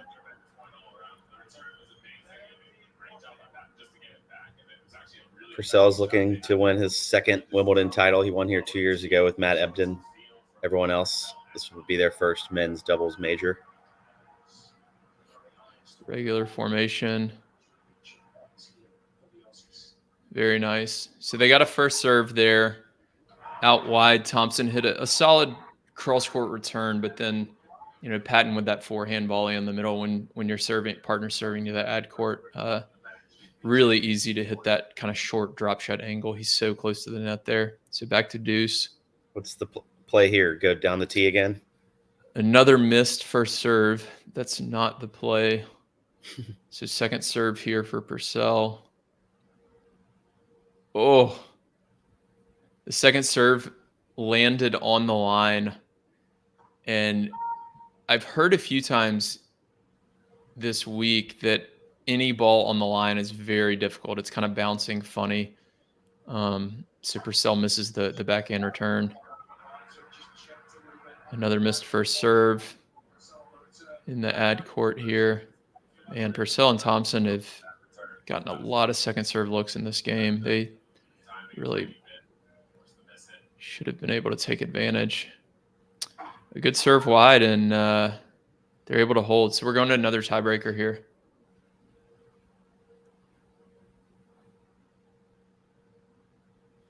Do you advise people to do anything different during a tiebreaker than a normal game in doubles at the club level or at the pro level? Or what's the tiebreaker strategy that people should keep in mind? Yeah, I've asked a lot of players this, and it kind of varies from player to player. A lot of players, like I had Vanya King on the podcast one time, and she talked about being really aggressive at the net and like moving super early. So a lot of players like to do that. If they're playing regular formation serving, they'll poach on almost every ball or every first ball if your partner's returning. So for some players, it's that. Some players like to, stay calm and just kind of continue the process that's gotten them to where they are. You don't want to change anything up and overthink things. So it really just depends on the player. But as far as kind of dealing with nerves, a few things that I feel like come up over and over again in all the players and coaches that I have interviewed is, one is focusing on your breath. Two is kind of staying up on your feet and keeping your energy high and really exaggerating your footwork. Another thing is really relying on your partner, communicate really well with them. So one thing that I like to do during tiebreakers is talk with my partner between every point. Even if we've been using hand signals, good rally there from Thompson. Even if we've been using hand signals as the serve team throughout the match, when it's a tiebreaker, I'm talking between every single point, and I'm really taking my time. I'm getting very specific about what my intention is for that point. And then one last thing for at least dealing with nerves is just kind of appreciating the fact that you're out there. It's a little more kind of sentimental, I guess, but for most people listening, you're playing probably club level tennis, and you're not getting paid. It's not that big a deal, and nobody's going to remember who won or lost this match in 3 months. So just enjoy the fact that you're able to play tennis, and it's hard to be appreciative and also nervous at the same time. So we got a second serve here for Thompson. It looks like he called a wide serve, and Purcell's going to go left. Oh, no, I misread that. That was a T serve. Okay, so the mini break is back. So we're at 2-all. Really nice job moving forward there from Heliövaara. Especially on these fast grass courts. If you're playing indoors and you have some fast hard courts, against second serves, you really want to try to be moving forward if you're the returner. If you can return and volley, even if you're not super strong at the net, the amount of pressure that applies on the server is really overwhelming, and you'll win a very high percentage of points by doing that. So they went with the I formation, served wide, and Patten went with a cross-court backhand return that Purcell is able to finish off at the net. So again, you're just seeing all of these points where these players are making first serves. The serve team is at a huge advantage. I'll look here in a second at the percentages once we get to 6 points. So let there. Heliövaara serving at 2-3.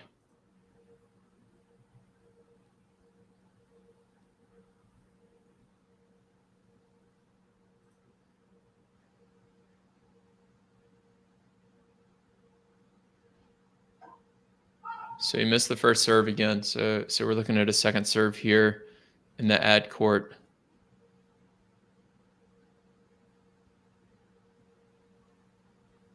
Yep. So Thompson goes down the line with that forehand return as Patten moves to the left, and Heliövaara misses the forehand. So another mini break for the Aussies. So they're up 4-2. So let's take a look at this. So win percentage on first serve for Purcell and Thompson, 91%. On second serve, they're at 70%. So that's a 21% drop. For the other team, Heliövaara and Patten, first serve win percentage is 76. Second serve win percentage is 58. So we're looking at almost a 20% drop for both teams from first to second serve. So you really want to keep that first serve percentage up.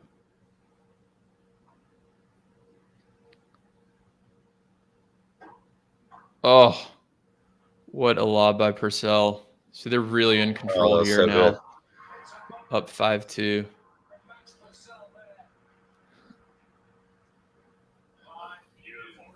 That is right in the corner. Yeah, that's too good. So one phrase I like to tell people in doubles is you're always giving up something. And that backhand lob off his back foot down the line in the corner, that's a shot you just have to give up. And that was too good. Oh, so Heliövaara just got a lucky let cord off a return that trickled over to get one mini break back. So they'll get to serve again. 5-3, Purcell serving to the deuce court.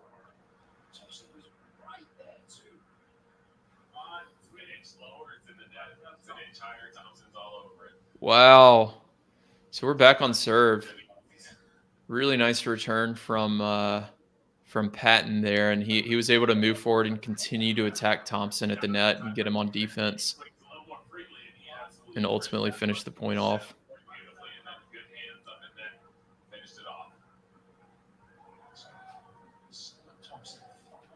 Wow, so back on serve. Who's been the best player of this match so far? I don't know. I mean, Purcell and Thompson have been the better team overall. Good serve there from Patten. So we're at 5-5 now. Yeah, Purcell and Thompson have been the better team overall. I mean, it looks like they've won 80 points to 68. Typically, when you see that wide of a margin, you're going to see a straight set victory. But Heliövaara and Patten are still in this thing. And they have a set point. Wow. Wow.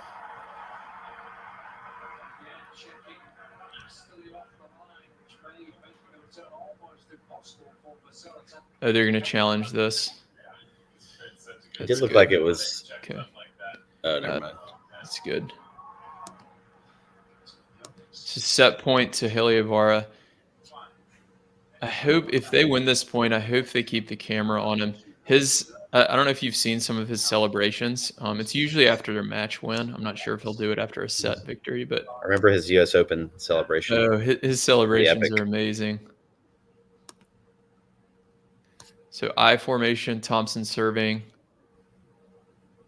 Went with that T serve again. Oh, jeez, what a point. Really good fight there from Heliövaara, but wasn't able to get it done there.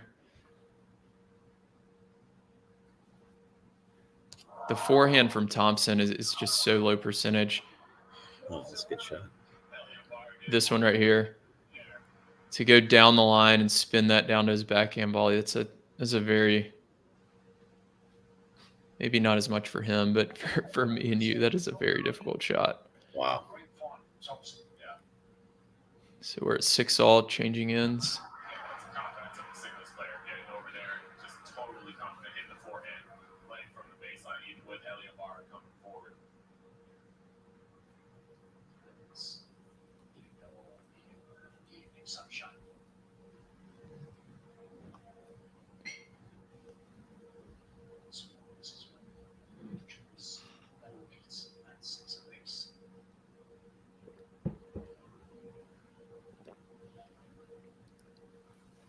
Oh, big miss there from Patten. Such a good return. Match point.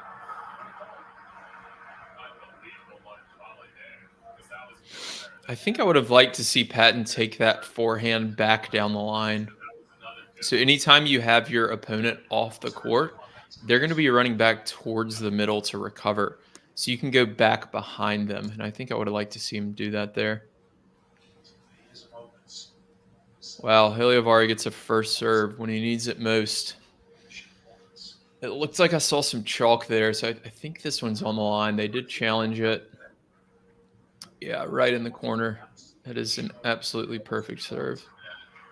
Wow.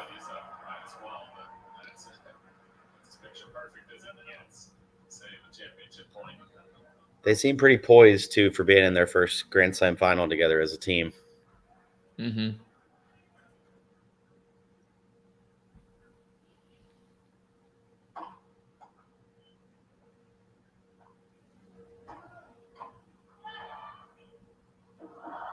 Oh, wow. Yeah. Yeah. Oh, that was a big shot. Interesting. Big forehand. Yeah, Heliövaara felt like I imagine he felt like he had to move there because Patten against Thompson in a baseline rally is just not a good matchup. So I think he kind of felt like he had to be the more aggressive between him and Max, and he moved, and Thompson saw it. Maybe a smart. fake there would have been the play. So championship point, Purcell Championship serving, point. I formation, T serve.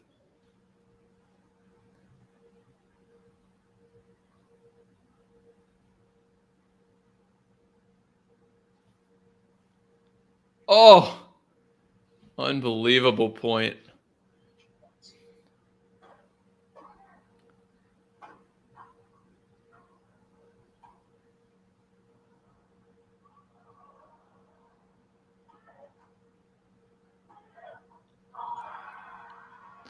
You can see, for people watching, you can see when both players get to the net, both opponents get to the net, and you're at the baseline player is almost always just hitting a hard low ball through the middle of the court.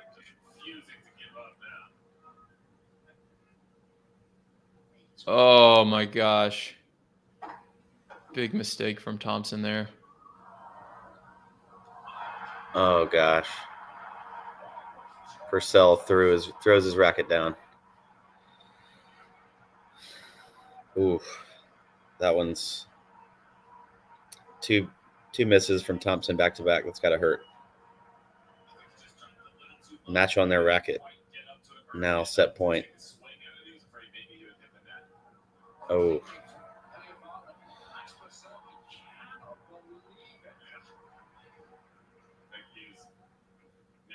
So Patten serving to the ad court up 9-8. Wow, we're going to the third. Heliövaara with a Oh, boy. huge fist pump. Wow. It's quite the momentum swing.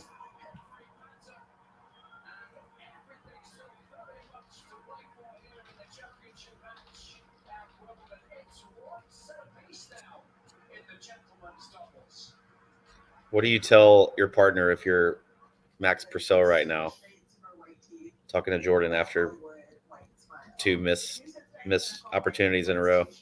Yeah, I mean, you've been the better team for the majority of the match. They're still at, let's see the point count, up 83 to 74 total points, receiving points 125 to 14. They're leading in that. So you've got to stay positive because you feel like you're the better team, and typically the better team is going to win. So you got to just keep doing what you're doing. Really, I think Harry and Henry Patten are going to have to make an adjustment on their return games because I think eventually they're going to get broken. And they've got to do something to get into some of these service games of the Aussies. So ditch the old way of selling your car and say hello to the new way at Carvana. In the neighborhood, every delivery is a treat. What stacking over you, sir? When they talk before the serve, does the server call the play or is it a discussion? Good question. This is from Instagram. John X Hines had this question. So typically the server will call the play. Now, there are scenarios where you have, one player has a little bit higher doubles IQ. I've done this a lot with players I've played with where they kind of prefer to default to my expertise and I'll call the serve play even when they are the ones serving. So there are scenarios where the server's partner will call the play, but for the most part, what you're watching on TV, the server is going to call the serve that they're comfortable with, and they're going to call the play that they're comfortable with. Usually if the server's partner disagrees for some reason or whatever, they'll talk it out, but usually the server's the one calling the play. If you're the server and you don't feel, confident in hitting a body serve, for example, even though that's the best play, how do you find that balance between, if you're the net guy, between making your partner feel comfortable, but also, trying to call the right play or the right strategy? Right. I mean, part of the best play is the confidence the server has in the particular serve, right? So Yeah. if if the best play against a particular opponent is the wide serve in the deuce court, for example, but I can't make the wide serve in the deuce court, I'm 0 for 7, and I keep trying to hit it and I keep missing it. Like, even though it's the best play against that particular opponent, it's not the best play right now because every time we try it, I'm missing my first serve and we're giving them a second serve look. So it's not the Right. best play. So the confidence of the server in the particular serve is huge. It's really important. And that's why when you're out there practicing serves, you've got to be practicing hitting your spots to all the locations because you're going to face some players who it's best to serve wide against. Some players it's better to serve T. Some players it's better to serve body or with pace or with spin. So to be able to have all of those to choose from and to really hit your spots is really valuable because then you can just focus on making the returner as uncomfortable as possible and you don't have to worry as much about your own comfort level with particular serves. All of that adrenaline surging through the body in that tiebreak. You've got to make sure that intensity level doesn't drop too much at the start of this third set, especially on serve if you're serving first. Yeah, definitely a danger. In the final, kind of ensures that that level should stay high, but it's still, you're right, it is still very tricky at times.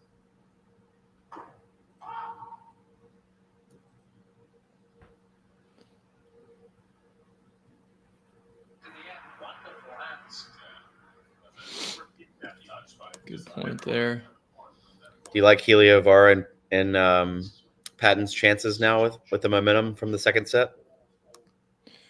I still think you have to pick Thompson and Purcell because they've been the better team overall. But man, I mean, you do think about some of the decision making from Thompson in that tiebreaker. Is that gonna Way on him. is Yeah. that gonna continue, especially if it gets close late in the third set? If Purcell and Thompson can't find an early break, then I would, I would look for that.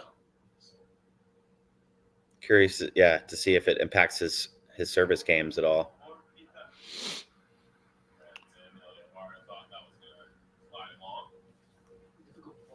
So Patten with a 40-30 hold, 1-0. So this is their first actual lead of the match.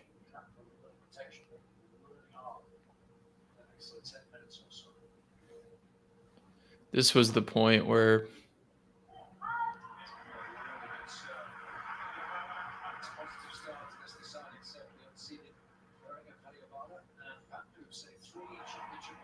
that forehand volley from Thompson is just not super strong. It's tough. The one that he netted, I'm seeing the replay now. Yeah, the one that he netted, even the one before that was okay. I mean, he had some depth on that one, but yeah, the one that he hit in the net is just. Oh, yeah. Purcell looks like he wanted his backhand volley too. Yeah, they both went for it, which you should. I mean, with that middle ball, and typically the player closer to the net is going to be the one that can take it, which was Thompson. I mean, I don't think that wasn't his ball, but Yeah.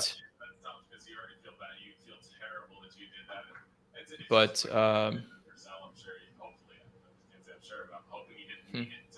I mean, he's going to make the volley. Oh, that was not that difficult of a volley.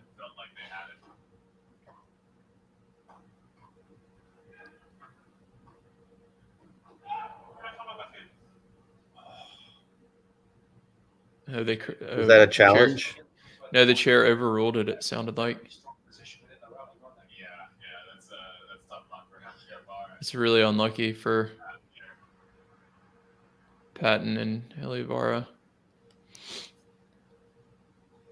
Yep, then it missed. And that's I'm a big fan of Hawkeye Live. I'll say that. Because that shouldn't have happened. That now it's 15 love Purcell and Thompson. It should have been love 15 Heliövaara and Patten. But because Wimbledon still wants line judges for whatever reason, Do all the other majors have Hawkeye Live? Can't remember. I don't even remember if Roland Garros had it this year or not. Australia and US do. I don't believe Roland Garros does, though. Somebody might be able to comment and tell us.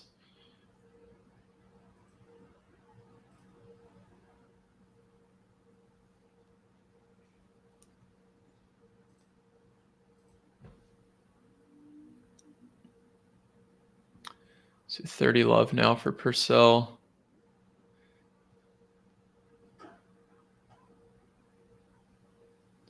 Good return there. So 30-15.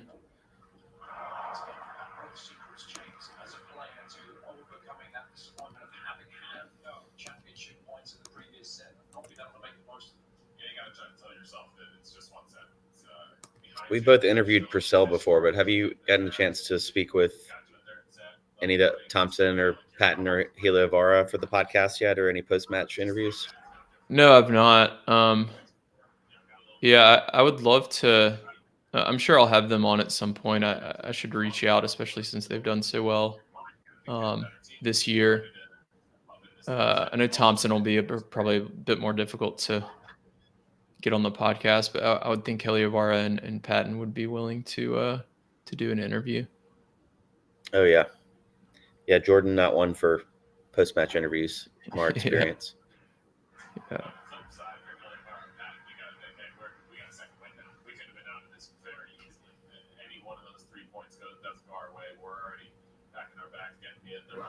So let's play free. Let's play loose. We got, no downside now because we could have already been out of this.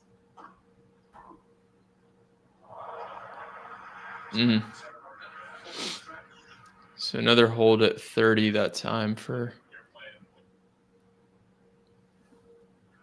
Purcell. So they got into that return game a little bit there, Patten and Heliövaara. Did they change anything up strategy-wise, or just hit their targets better? I think they just got a few second serve looks there. But again, they lose that game at 30 when they really should have won the first point. But the line judge missed the call, so it's just, I don't know, kind of disappointing to see. Nice defense from Thompson.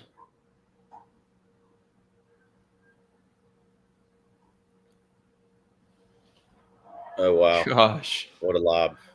he challenged that, I guess. Looks like John popped some, put in a couple quotes Oh, yeah. from an article about Hawkeye Live.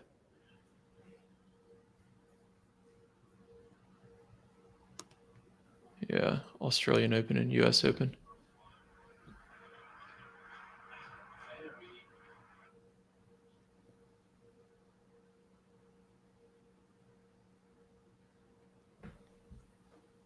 Oh, a forehand slice from Heliövaara clips the tape and trickles over. He's had a few of those. They have had the net go their way, it seems, so far. So 30 love here at 1-all in the third set. Heliövaara serving to Max Purcell returning from the deuce court. The Aussies have played a lot of two-back today. Even on second serve here.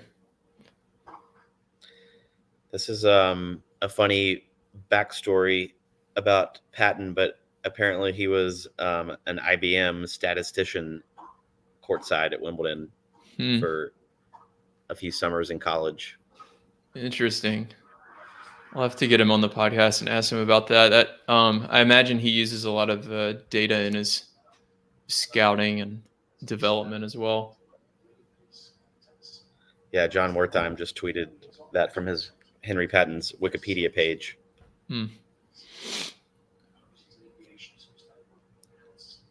Did doubles always have a lot of signals, or is that a modern thing? I think it's always had a lot of signals, at least as far as I can remember, but I'm not sure. I didn't watch a lot of doubles in the 80s and 90s because I was a child. Yeah.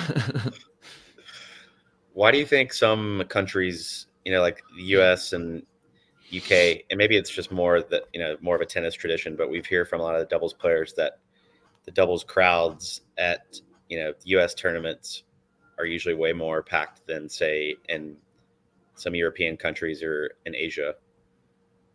Why do you think that is? Yeah, I'm not sure. I feel like part of the reason I believe is the US and then some of these other countries just play more doubles. So when I've talked to, club players and, people in the industry who aren't professional tennis players, but work in the tennis industry and play a lot of tennis, a lot of people, whether it be from Germany or Spain or wherever, a lot of them actually, as adults, still play a good bit of singles. And in the US, I don't feel like that's the case. I feel like most of us play almost exclusively doubles. And I'm not sure why that is, but because of Americans that, are lazy and only want to play half of the court. That's why I play doubles. No, I think that's the reason that you see larger doubles crowds at Indian Wells and a lot of the US tournaments. Indian Wells definitely has some of the best doubles fans. Probably the highest doubles IQ, I would guess. Maybe Wimbledon too, of the fans who are there.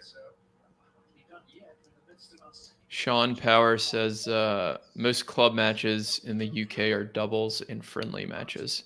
Okay. Got it. Yeah, there was a few people I was thinking of, particularly one from Germany who said that their club matches are like, I thought they said 3 or 4 singles matches and maybe 1 or 2 doubles matches, something like that. They definitely prioritized Oh, and like adult league matches. singles. Yeah, it was an adult league in Germany that this person was playing in. There's a butterfly on the court. Interesting to see how Thompson He's fares in his first service game since kind of He's blowing the like- second set. afraid of the butterfly and had to get the ball girl to come over and get it.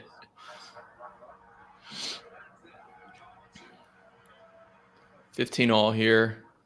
I formation, T serve, ace. I was right on the chalk.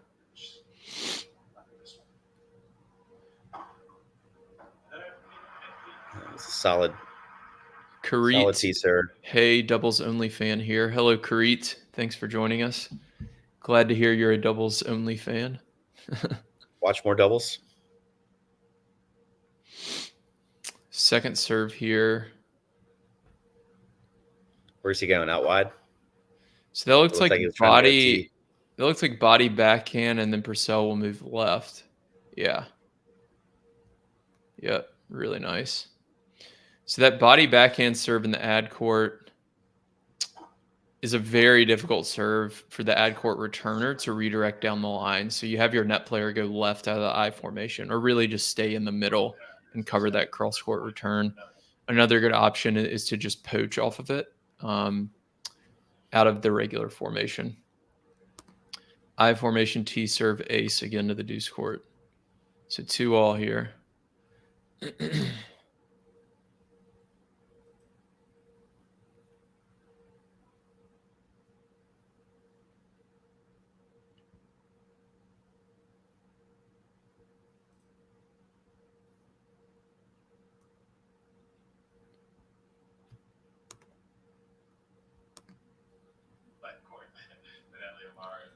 I'm thinking we'll see a break this set.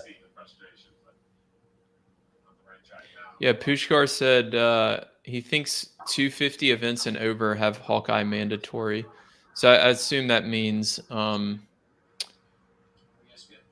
Hawkeye is mandatory, but you can have the challenge system. I think that if he's correct about that, I'm not positive. I know the first year in Dallas that court won, the non-stadium court did not have Hawkeye. Only line judges. But then they went to Hawkeye Live last year in year 2. So Patten serving 30 love already here. The last time a team saved a championship point to win a Wimbledon gentlemen's doubles title was 92. John McEnroe and Michael Stitch. Was this the first year, or was it last year when they changed it to 2 out of 3 instead of, because it used to be 3 out of 5, if I remember That's correctly. right. Yeah, I think last year is correct. I believe you're right. Yeah, because Skupski and Kulhoff won in straight sets last year. If this were 3 out of 5, we would not be making it the full 5 sets. I can assure you that. Yeah, I'll be tapped out after this one. Purcell is hitting that down the line backhand return really nicely. He's hit probably 3 or 4 winners off that. Yeah. Mm-hmm. Really It's a good one to too. practice. If you're a deuce court returner, it's a good one to practice that taking that T serve and pulling it across your body down the line. It's you don't even have to go for the winner on it. He's hit a winner on it several times, but especially at the club level, you don't have to, because typically it's a righty at the net and their backhand volley is down the line. So if you're hitting a good hard backhand return across your body inside in at the singles line, even, you're going to get them to kind of stab at a backhand volley and they're going to miss it, or they'll pop it up and leave you a short ball. You really get an advantage from that. Whereas if you're going for the all-out winner, you might be going for too much and you might miss a few of those.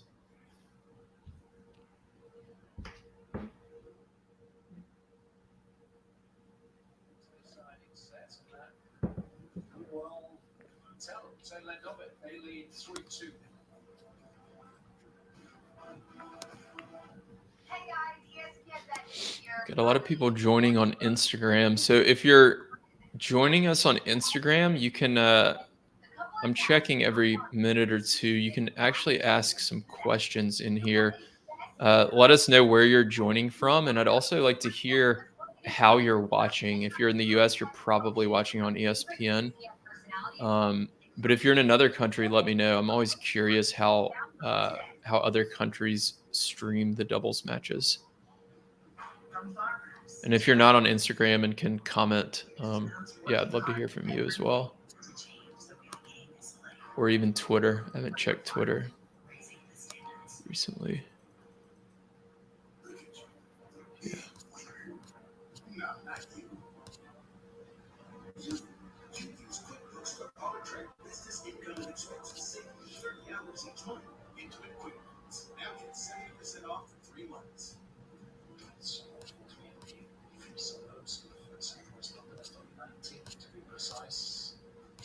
All right, so we're at 2-3 here in the third set. Purcell serving.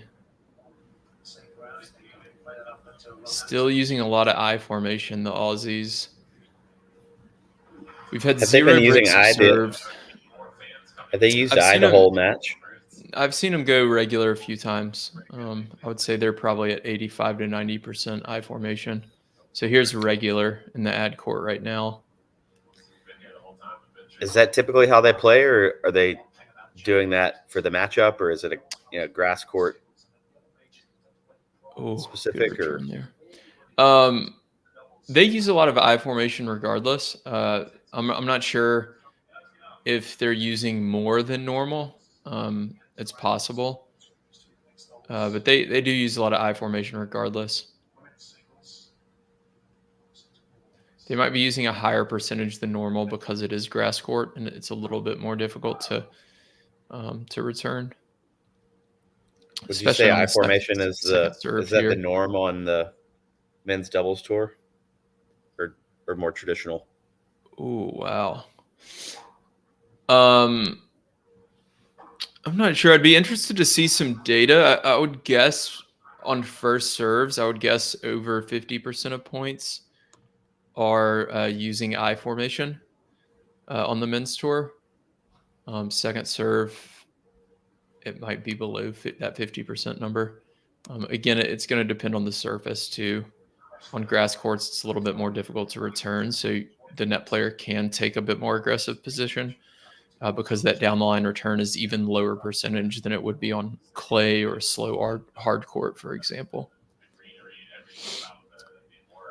Routine hold there for Purcell, so we're at 3-all.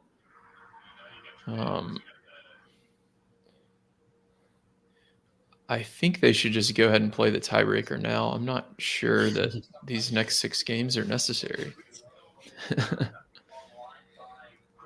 Karit said, I feel like Harry and Henry have momentum. I certainly think they have some belief, a little bit more belief right now. They're definitely more high energy right now. Yeah, their energy level is good. It's a good point.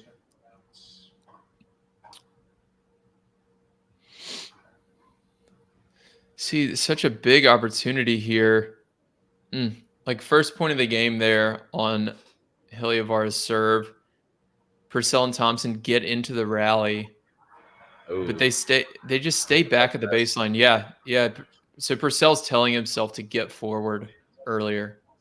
I think that's what that hand motion means there. I think he's mad at himself for not moving forward after they hit that lob, which I totally agree with. They've got to get to the net. And see, they lost that point, and then they win this next point off a great return from Thompson, and now it's 15-all. It could be love 30 right now. When you get into the point as the return team, especially if the opponents made a first serve, you've got to win as many of those as you can, because you're giving up an opportunity if you're getting into that 6th, 7th, 8th ball of the rally as the return team.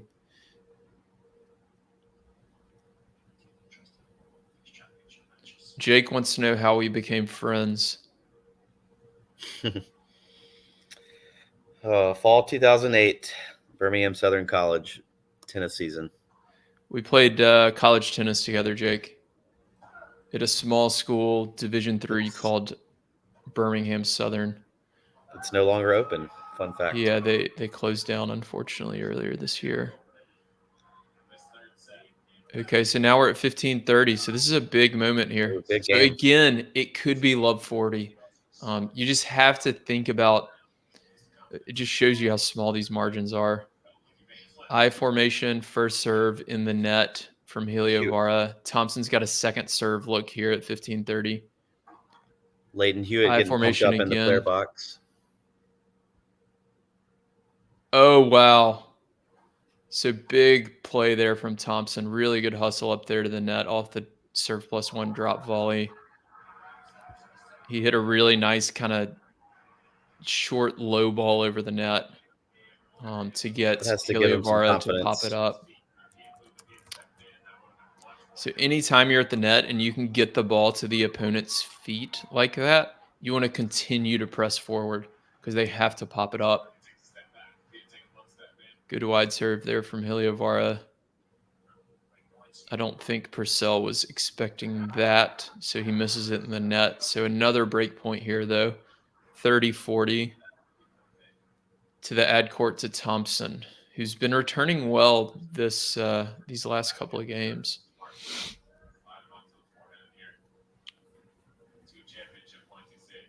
He missed a first serve again, misses it long this time, trying to go for the wide one. So they're going I formation on the second serve. Is I on the second serve? Is that? Wow. He went with a T serve, and Thompson misses the forehand return. It's a tough serve there. Do you think he caught Thompson off guard by the spin or just by going T instead of wide? I would guess just going T. Looks like he got jammed a little bit. Yep, a good first serve on this one. So add in. Wow.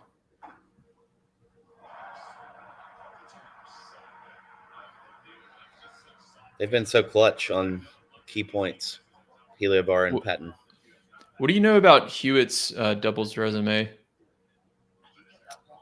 Do you know not much? I don't. Yeah, I don't remember. I mean, I know he was much more known for his singles than doubles, but I don't know how much doubles he played. Yeah.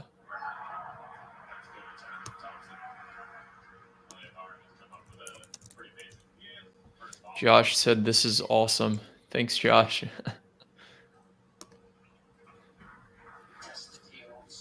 Really good match here. So we're at deuce on Heliövaara's serve. Nice first serve wide out of the I formation.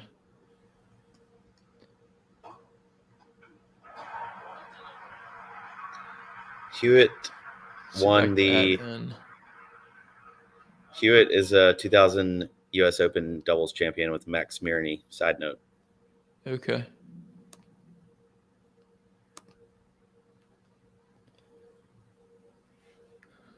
So first serve wide out of the I, missed long. Second serve. Last time they did I and went T. It looks like they're going T again.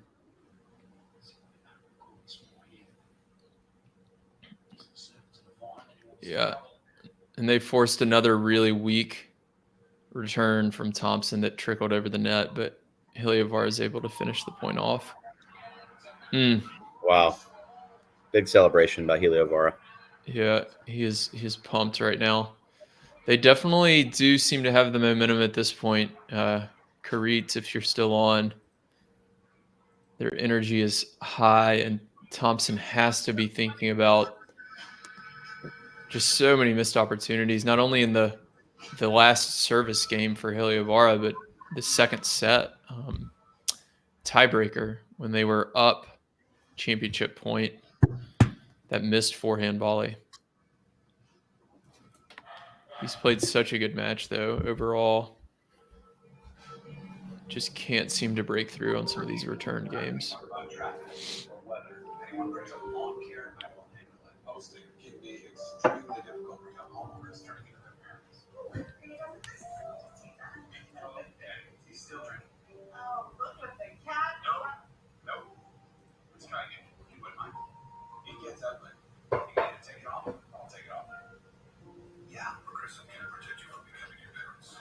So looking at a couple of stats here again.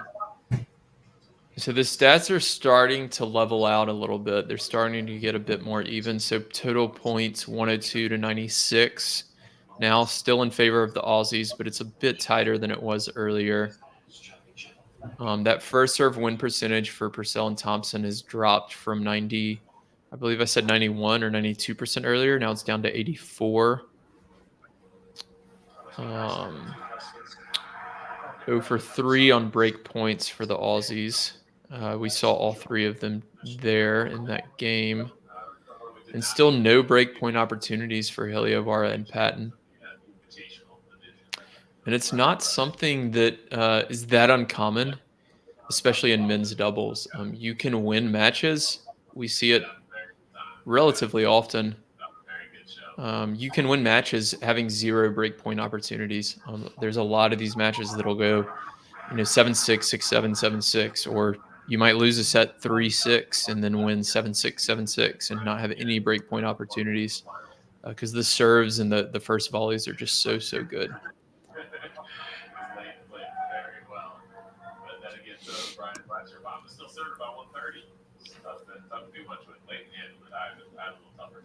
Looks like a let here. So 30 love here on Thompson's serve. If they were healthy, yes. Bob's had issues with his back. He obviously has a hip. He had the same thing Andy Murray did. What do you think about Heliövaara's positioning right now as the returner's partner? It's Too just close too to the net? aggressive. Yeah, too aggressive for me.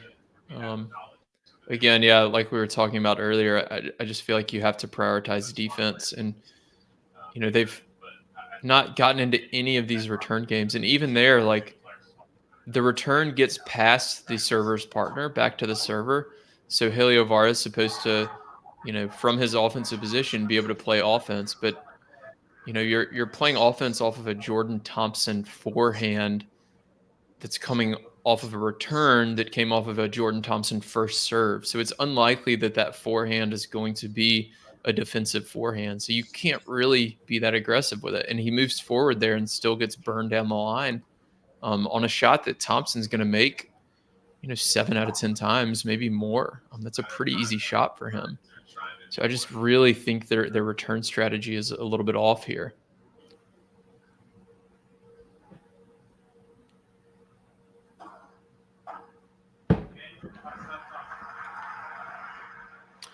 So 4-all now. Another hold. Looks like a Bryan Brothers graphic is showing up. I'm not listening to the actual commentary.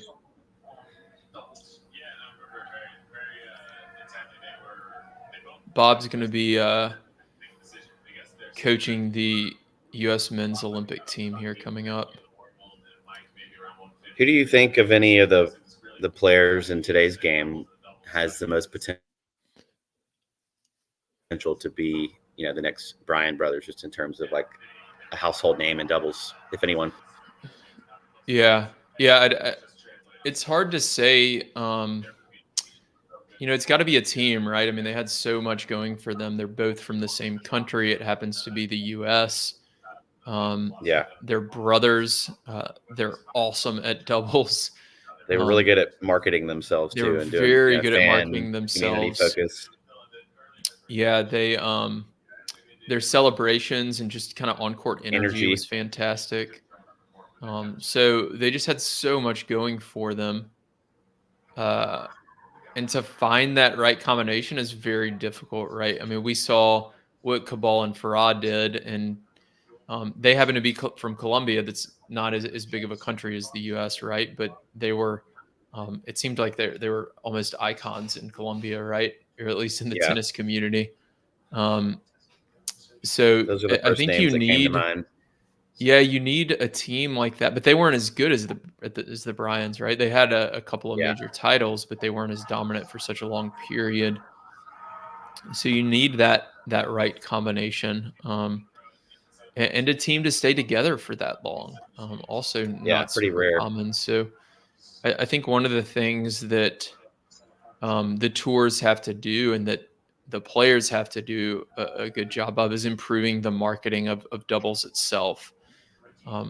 because I think it's pretty hard to, if your strategy is we need more teams like the Bryan brothers, I don't think that's a strategy that's super achievable on a regular basis. I think that's going to be pretty difficult. So 15-30 here on Patten's serve. That's another good opportunity. He hits that lefty slice into the forehand of Thompson in the ad court. So it's kind of coming in on him, and he jams him. That's a good serve. And Thompson misses it wide. It's a really hard return to hit cross court when it's coming into your body like that. You kind of have to catch it out in front and take it down the line. 30 all here, big point. I formation. They tried the wide serve, but it looks like it was a little long there. So second serve look here for Purcell to deliver another break point in a big moment. 4 all in the third set.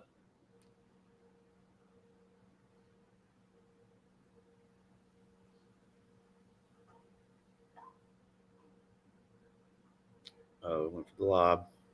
Wow. Gosh.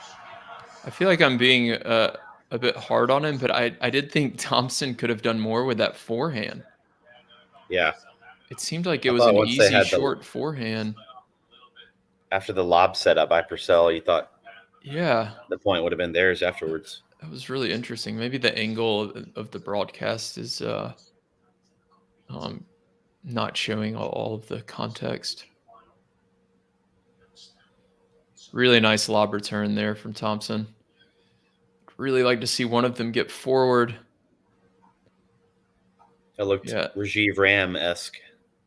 Yeah, that was a really nice lob return. So that's such a good tactic. One of the things that, for doubles players listening, if you're trying to implement a lob return, one of the important keys to it is to try to take the return from inside the baseline. So if you're way back behind the baseline and you're hitting that lob, the server's partner at the net has plenty of time to get back and read that and hit an overhead. Whereas if you're able to take it early, it'll get over their head faster.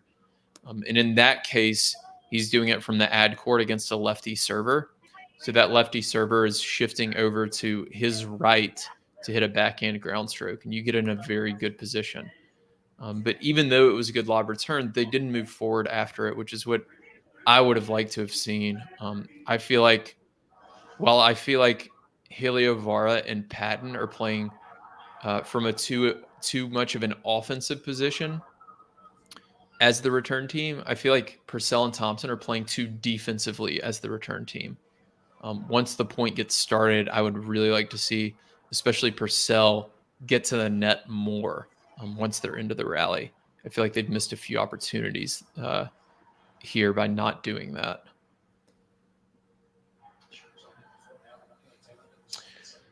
So 4 or 5 on serve still. Purcell will be serving. Another I formation T serve that misses a little wide this time.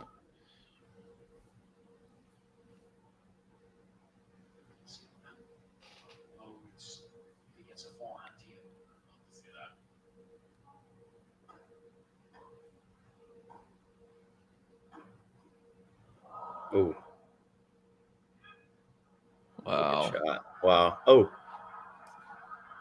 Wow. The angles they're able to come up with. I hadn't got another net cord, but so impressive. Point.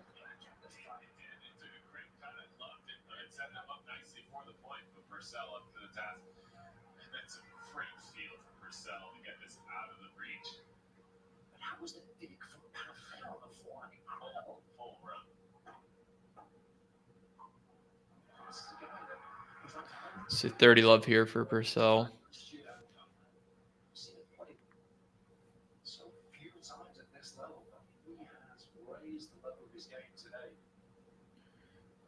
Good serve to 40 love.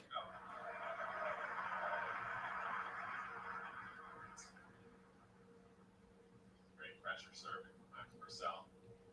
Done a ton of things right today, especially in pressure moments. Wow. Unflappable serve. Has he had a break point in this whole match? Has Purcell faced one? Neither he nor Thompson have. So Heliövaara and Patten have had 0 break point opportunities. So solid.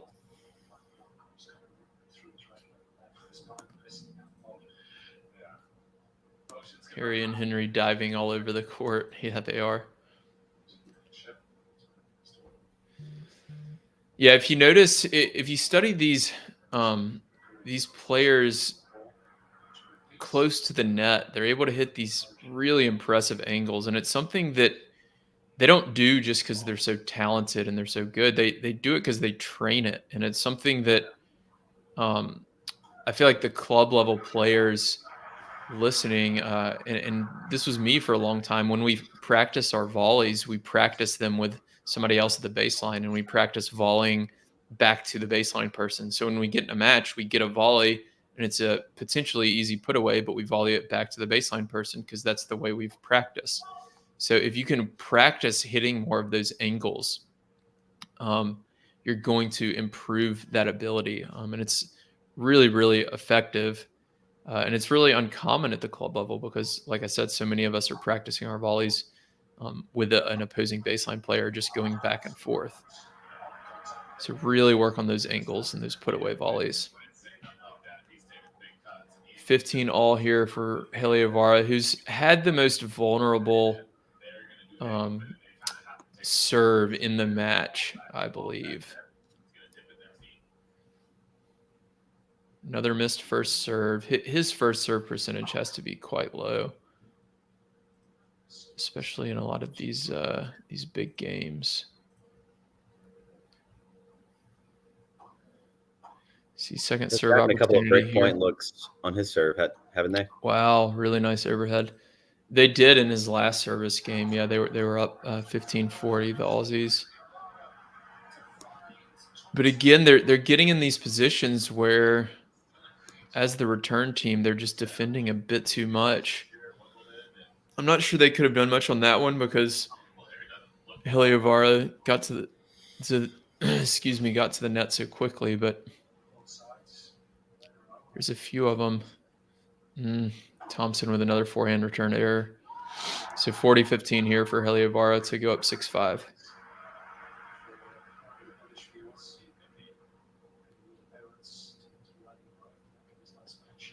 Nick Palmer has joined the broadcast. He asked if we're playing in any leagues. So, Nick, we're not playing in any leagues. Well, at least not together anyways. Hanlon's in Birmingham. I'm in Fort Worth, Texas. I am playing in a USTA league. I played for a 5-0 team out of Austin, and we won the league actually locally and have sectionals coming up here in about a month. So I've been trying to play a little bit and improve my skill set to get ready for that. We're still riding high on our 2014 Jackson Hole Open Doubles title. That's right. Best of luck. Thank you, Nick. All right, so we're at 6-5 now. Still on serve. The Aussies will serve to try to force a 10-point tiebreaker for the third set. This match is going the distance in every way. Wouldn't it be great if they got the break here after this long? Be funny. Let's look at. Let's go back to the stats here. So still no break point opportunities for Heliövaara and Patten. 0 for 3 for Purcell and Thompson. I believe all 3 of those have been in the third set. Receiving points 1, 35-18 for Purcell and Thompson. Total points 113-104 for Purcell and Thompson. So they've, still been the better team overall. I think this third set has actually been maybe a little more even. I say that, but Purcell and Thompson have had more break point opportunities. But I do think Heliövaara and Patten have won a few more return points in this set. So Thompson serving here, 15 love.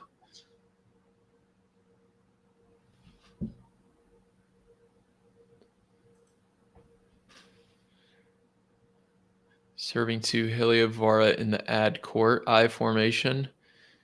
With the wide serve there, it looks like it was a let though. So they'll take the first serve again. Again, Purcell's walking back to the baseline. They're going to huddle up, even though it was a let. Thompson looks at about 17 tennis balls before selecting which two he's going to serve with. So yeah, so Thompson is calling the serve play. Purcell's just kind of listening there. So he called I formation.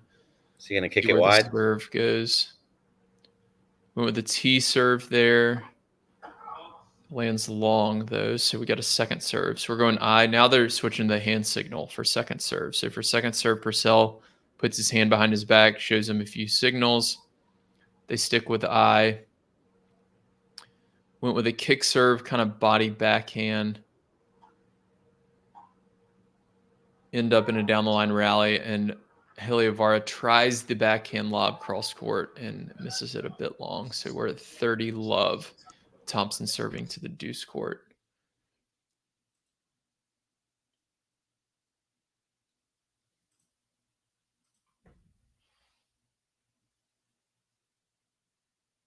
I formation again. Went with a wide serve.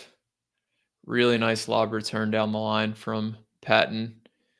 And then he rips a forehand through the middle of the court. Really good stuff there.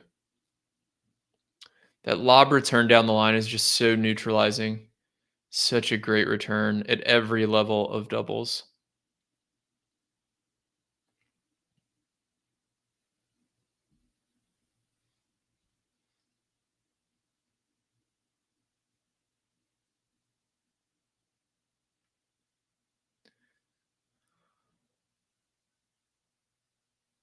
So we're at 30-15 on Thompson's serve. He's serving to force a 10-point tiebreaker for the third set of this men's doubles final at Wimbledon.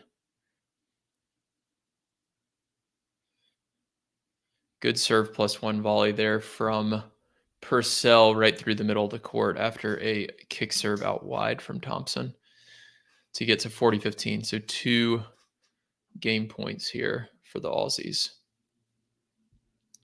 Again, Purcell's going to be looking for his second Wimbledon title. This would be Jordan Thompson's first doubles major.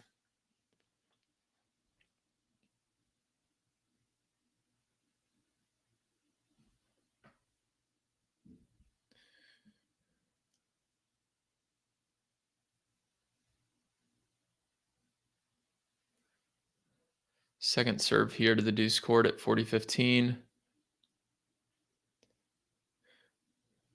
Ooh, the return and volley there from Patten. A good play.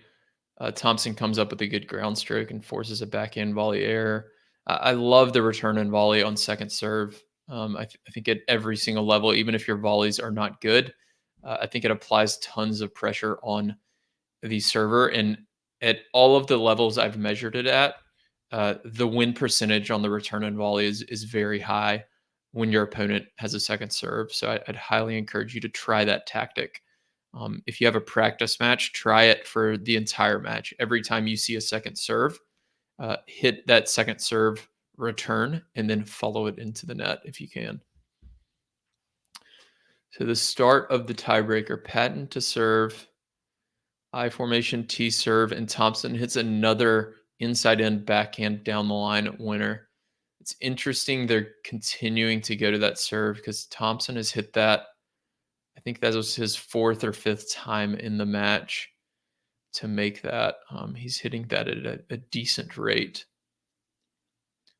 So mini break early for Purcell, who is going to serve here to the ad court to Heliövaara.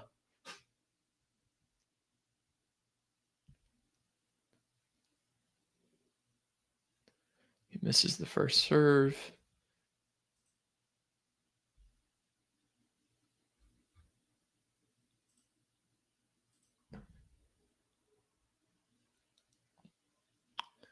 Wow, good reach from Thompson. Wide kick serve there, and then Thompson went to his right and covered the down the line return. Reach with his forehand volley. Really nice volley through the middle. So again, this is a 10-point tiebreaker, not 7.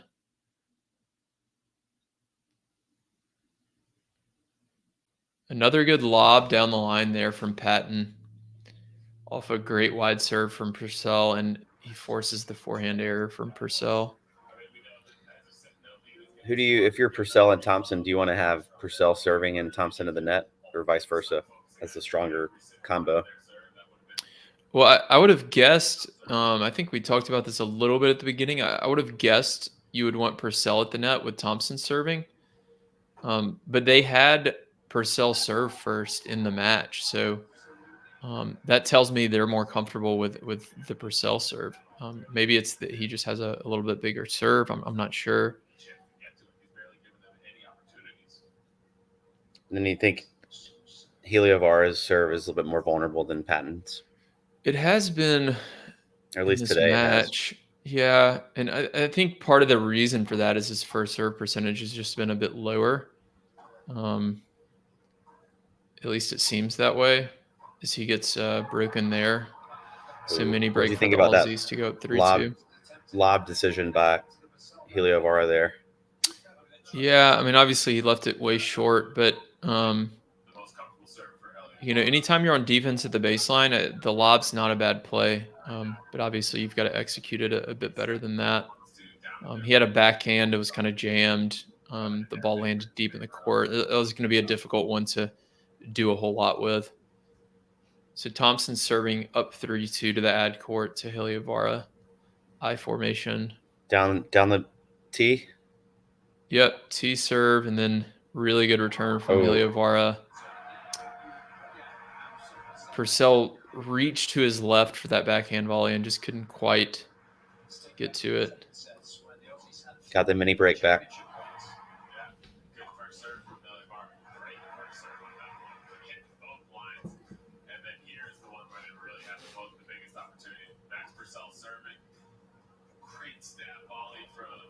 Thompson, but then this next one is a little bit of a surprise.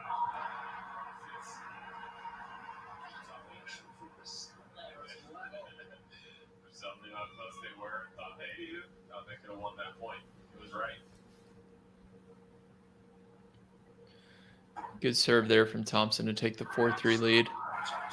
Again, that I formation T serve is kind of their primary pattern.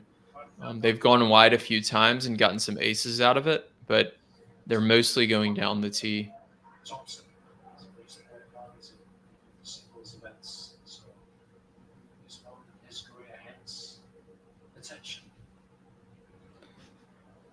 Can't imagine how long this would go on in the final set if they didn't have the match tiebreaker. There's been no breaks of serve. Good serve there from Patten out wide in the ad court. So 4-all here. He's got that nice lefty kick serve out wide that's been troubling them the whole match. Yeah. The lefty wide serve in the ad court's just always a tough one. It's a big advantage for left-handed players. It's just spinning away from you. It's very, very difficult to do much with. Oh, that's a great lob by Purcell.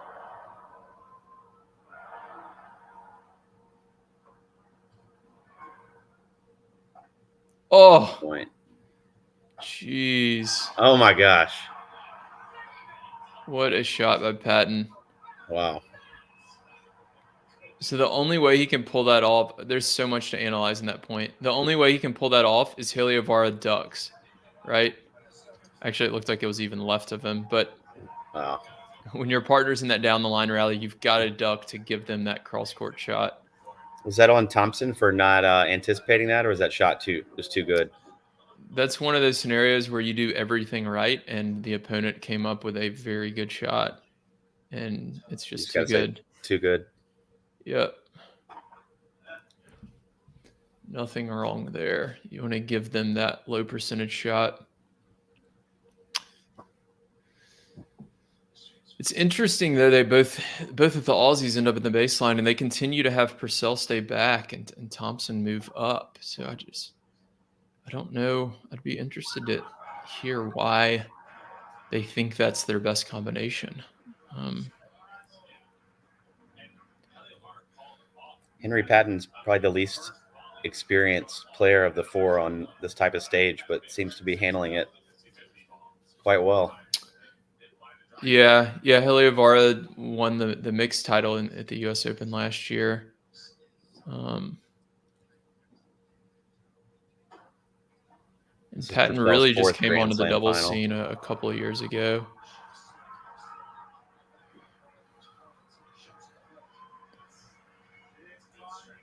(6'5" for the Aussies. So these 2 points are big. This is Heliövaara's serve. He's had the more vulnerable serve during the match. Has he struggled more on the deuce or ad side? Have you picked up on that at all? I feel like the ad side, because I feel like he's missing more first serves on the ad side. Again, I don't have the numbers, but that's what it seemed like to me. You're right. He makes the first serve there, though. Yeah, really nice. Good first serve down the tee, and then a easy overhead put away finish by Patten. for Patten. Yeah. Let's stand up here.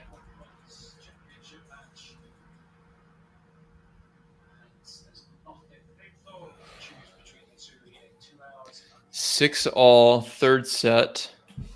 The first 2 sets were 7-6 and 6-7. Familiar score lines in men's doubles. Yeah, this is 2 hours, dead 42 even. minutes. Good for doubles to get this long coverage on ESPN. Though. Yeah, ESPN and packed center court. I'm sure it helps that a Brit's playing in the finals with Patten.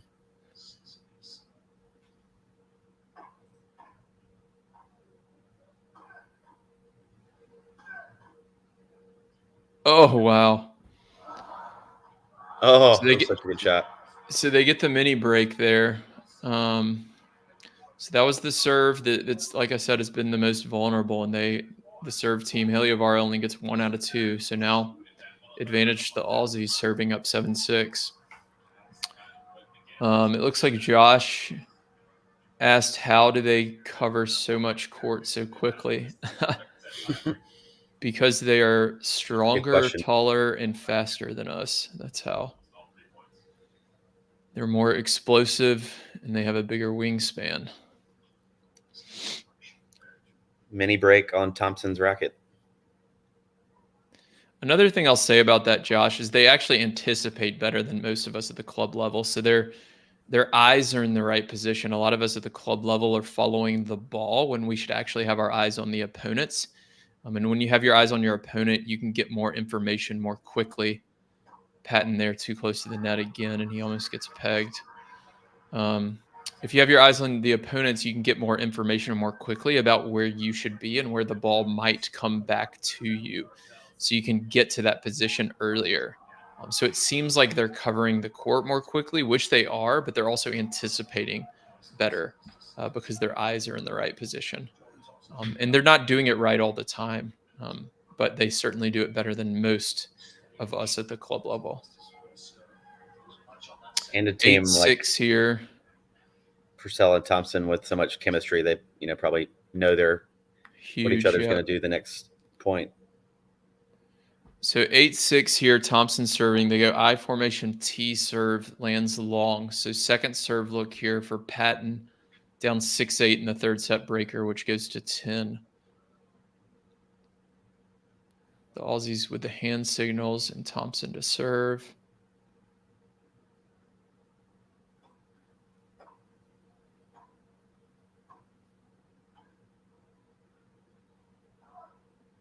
Oh. Thompson bailed out there going down the line. Heliövaara was not moving. He did. That Interesting. Was massive. Both net players seemed a little nervous to get burned down the line there. Neither of them moved at all. Yeah, they just guarded.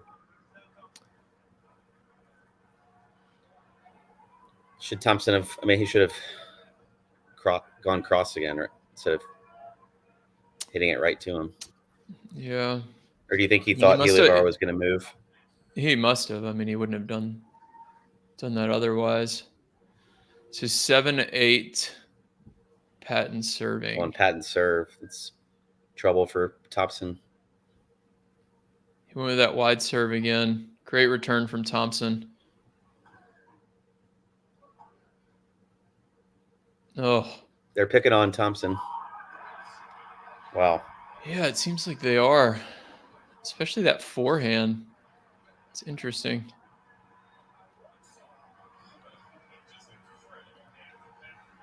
Heliövaara has just stayed positive, high energy this whole match. Yeah, he's got great energy, good attitude out there. 8-all here.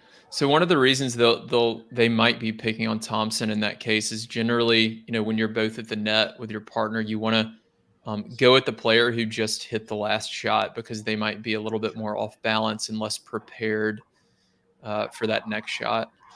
Wow, big serve. So good serve there from Patten, forces a return error from Purcell and brings up championship points for Heliövaara and Patten, who have had 0 break points this entire match. This is their first championship point they've had on their racket too, right? I mean, it's not on their racket, but isn't this their first opportunity? Yeah, well, in the second set they had set points, but it's the first championship point for them. Yeah.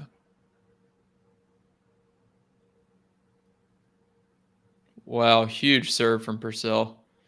First serve wide. So again, they've been going I formation and serving T so often.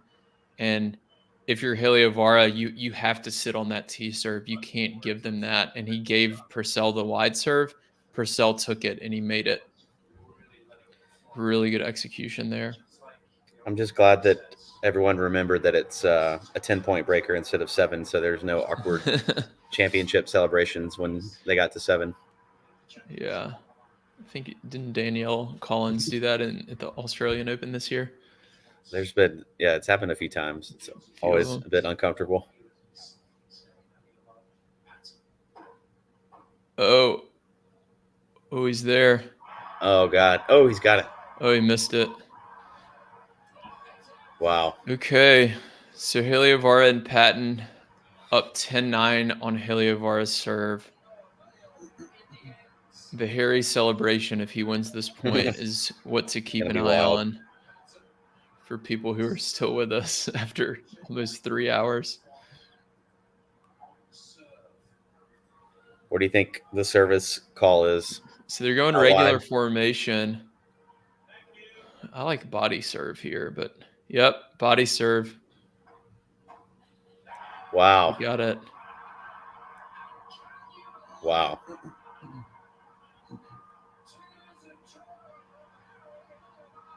Unseeded team.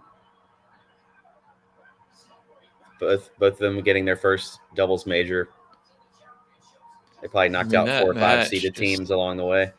Cannot be any closer. 9-7 in the first tiebreaker, 10-8 in the second, and 11-9 in the third. All of the tiebreakers went longer than expected. Incredible. How cool for Patten, too, to get his first major on home soil. Very cool. Josh said, great job, guys. Thank you. Nick said, wild. Thanks for hosting, guys. Thanks, Nick, for tuning in. Lefty-righty prevails. Barely. Thanks, Steven, for hopping on. They fought off how many? Did Purcell and Thompson have 2 championship points? Yeah, I think one on their serve and then one on a return in the second set. Look at Harry, just so emotional. Good for him. Awesome. Well, yeah, this was a ton of fun. Thanks, John from Talking Tennis, for allowing us to take over your channel for the day. We'll do it again. Yeah, thanks, John. At some point, hopefully. And everybody tune in for the ladies doubles, which is up next, which we will not be commentating on, but we will be watching. We'll be watching. So Thank you all. Oh, there's John. Thanks a ton, Yeah, John. big thank you. I haven't plugged my microphone in, but hopefully you can hear me okay. I can, yeah. Yeah, no, that was great. I mean, listen, I know you said like you wanted to give a bit of analysis. That's exactly what you want. You sort of do a bit on the match, talk a little bit about why things are happening, second guess serves down the tee and out wide.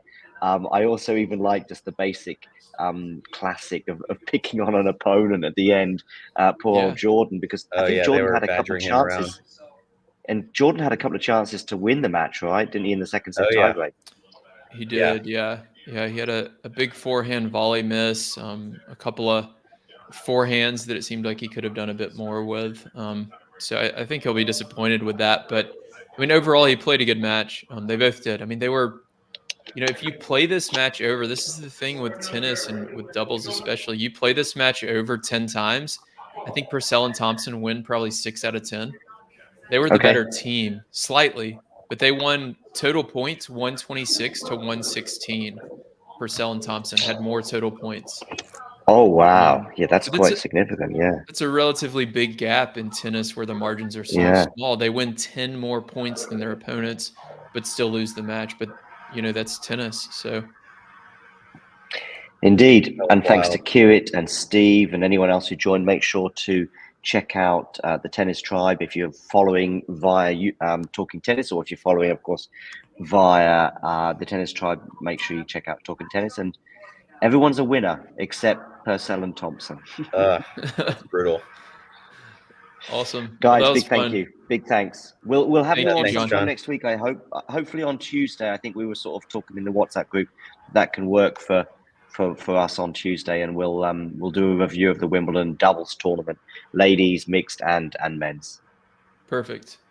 Awesome. Cool. Thanks, John. Thanks, John. Thanks so much. Bye, everyone. Cheers. Bye. If you enjoyed this video, make sure you hit that like button. Don't forget to subscribe and click that notification bell so you don't miss out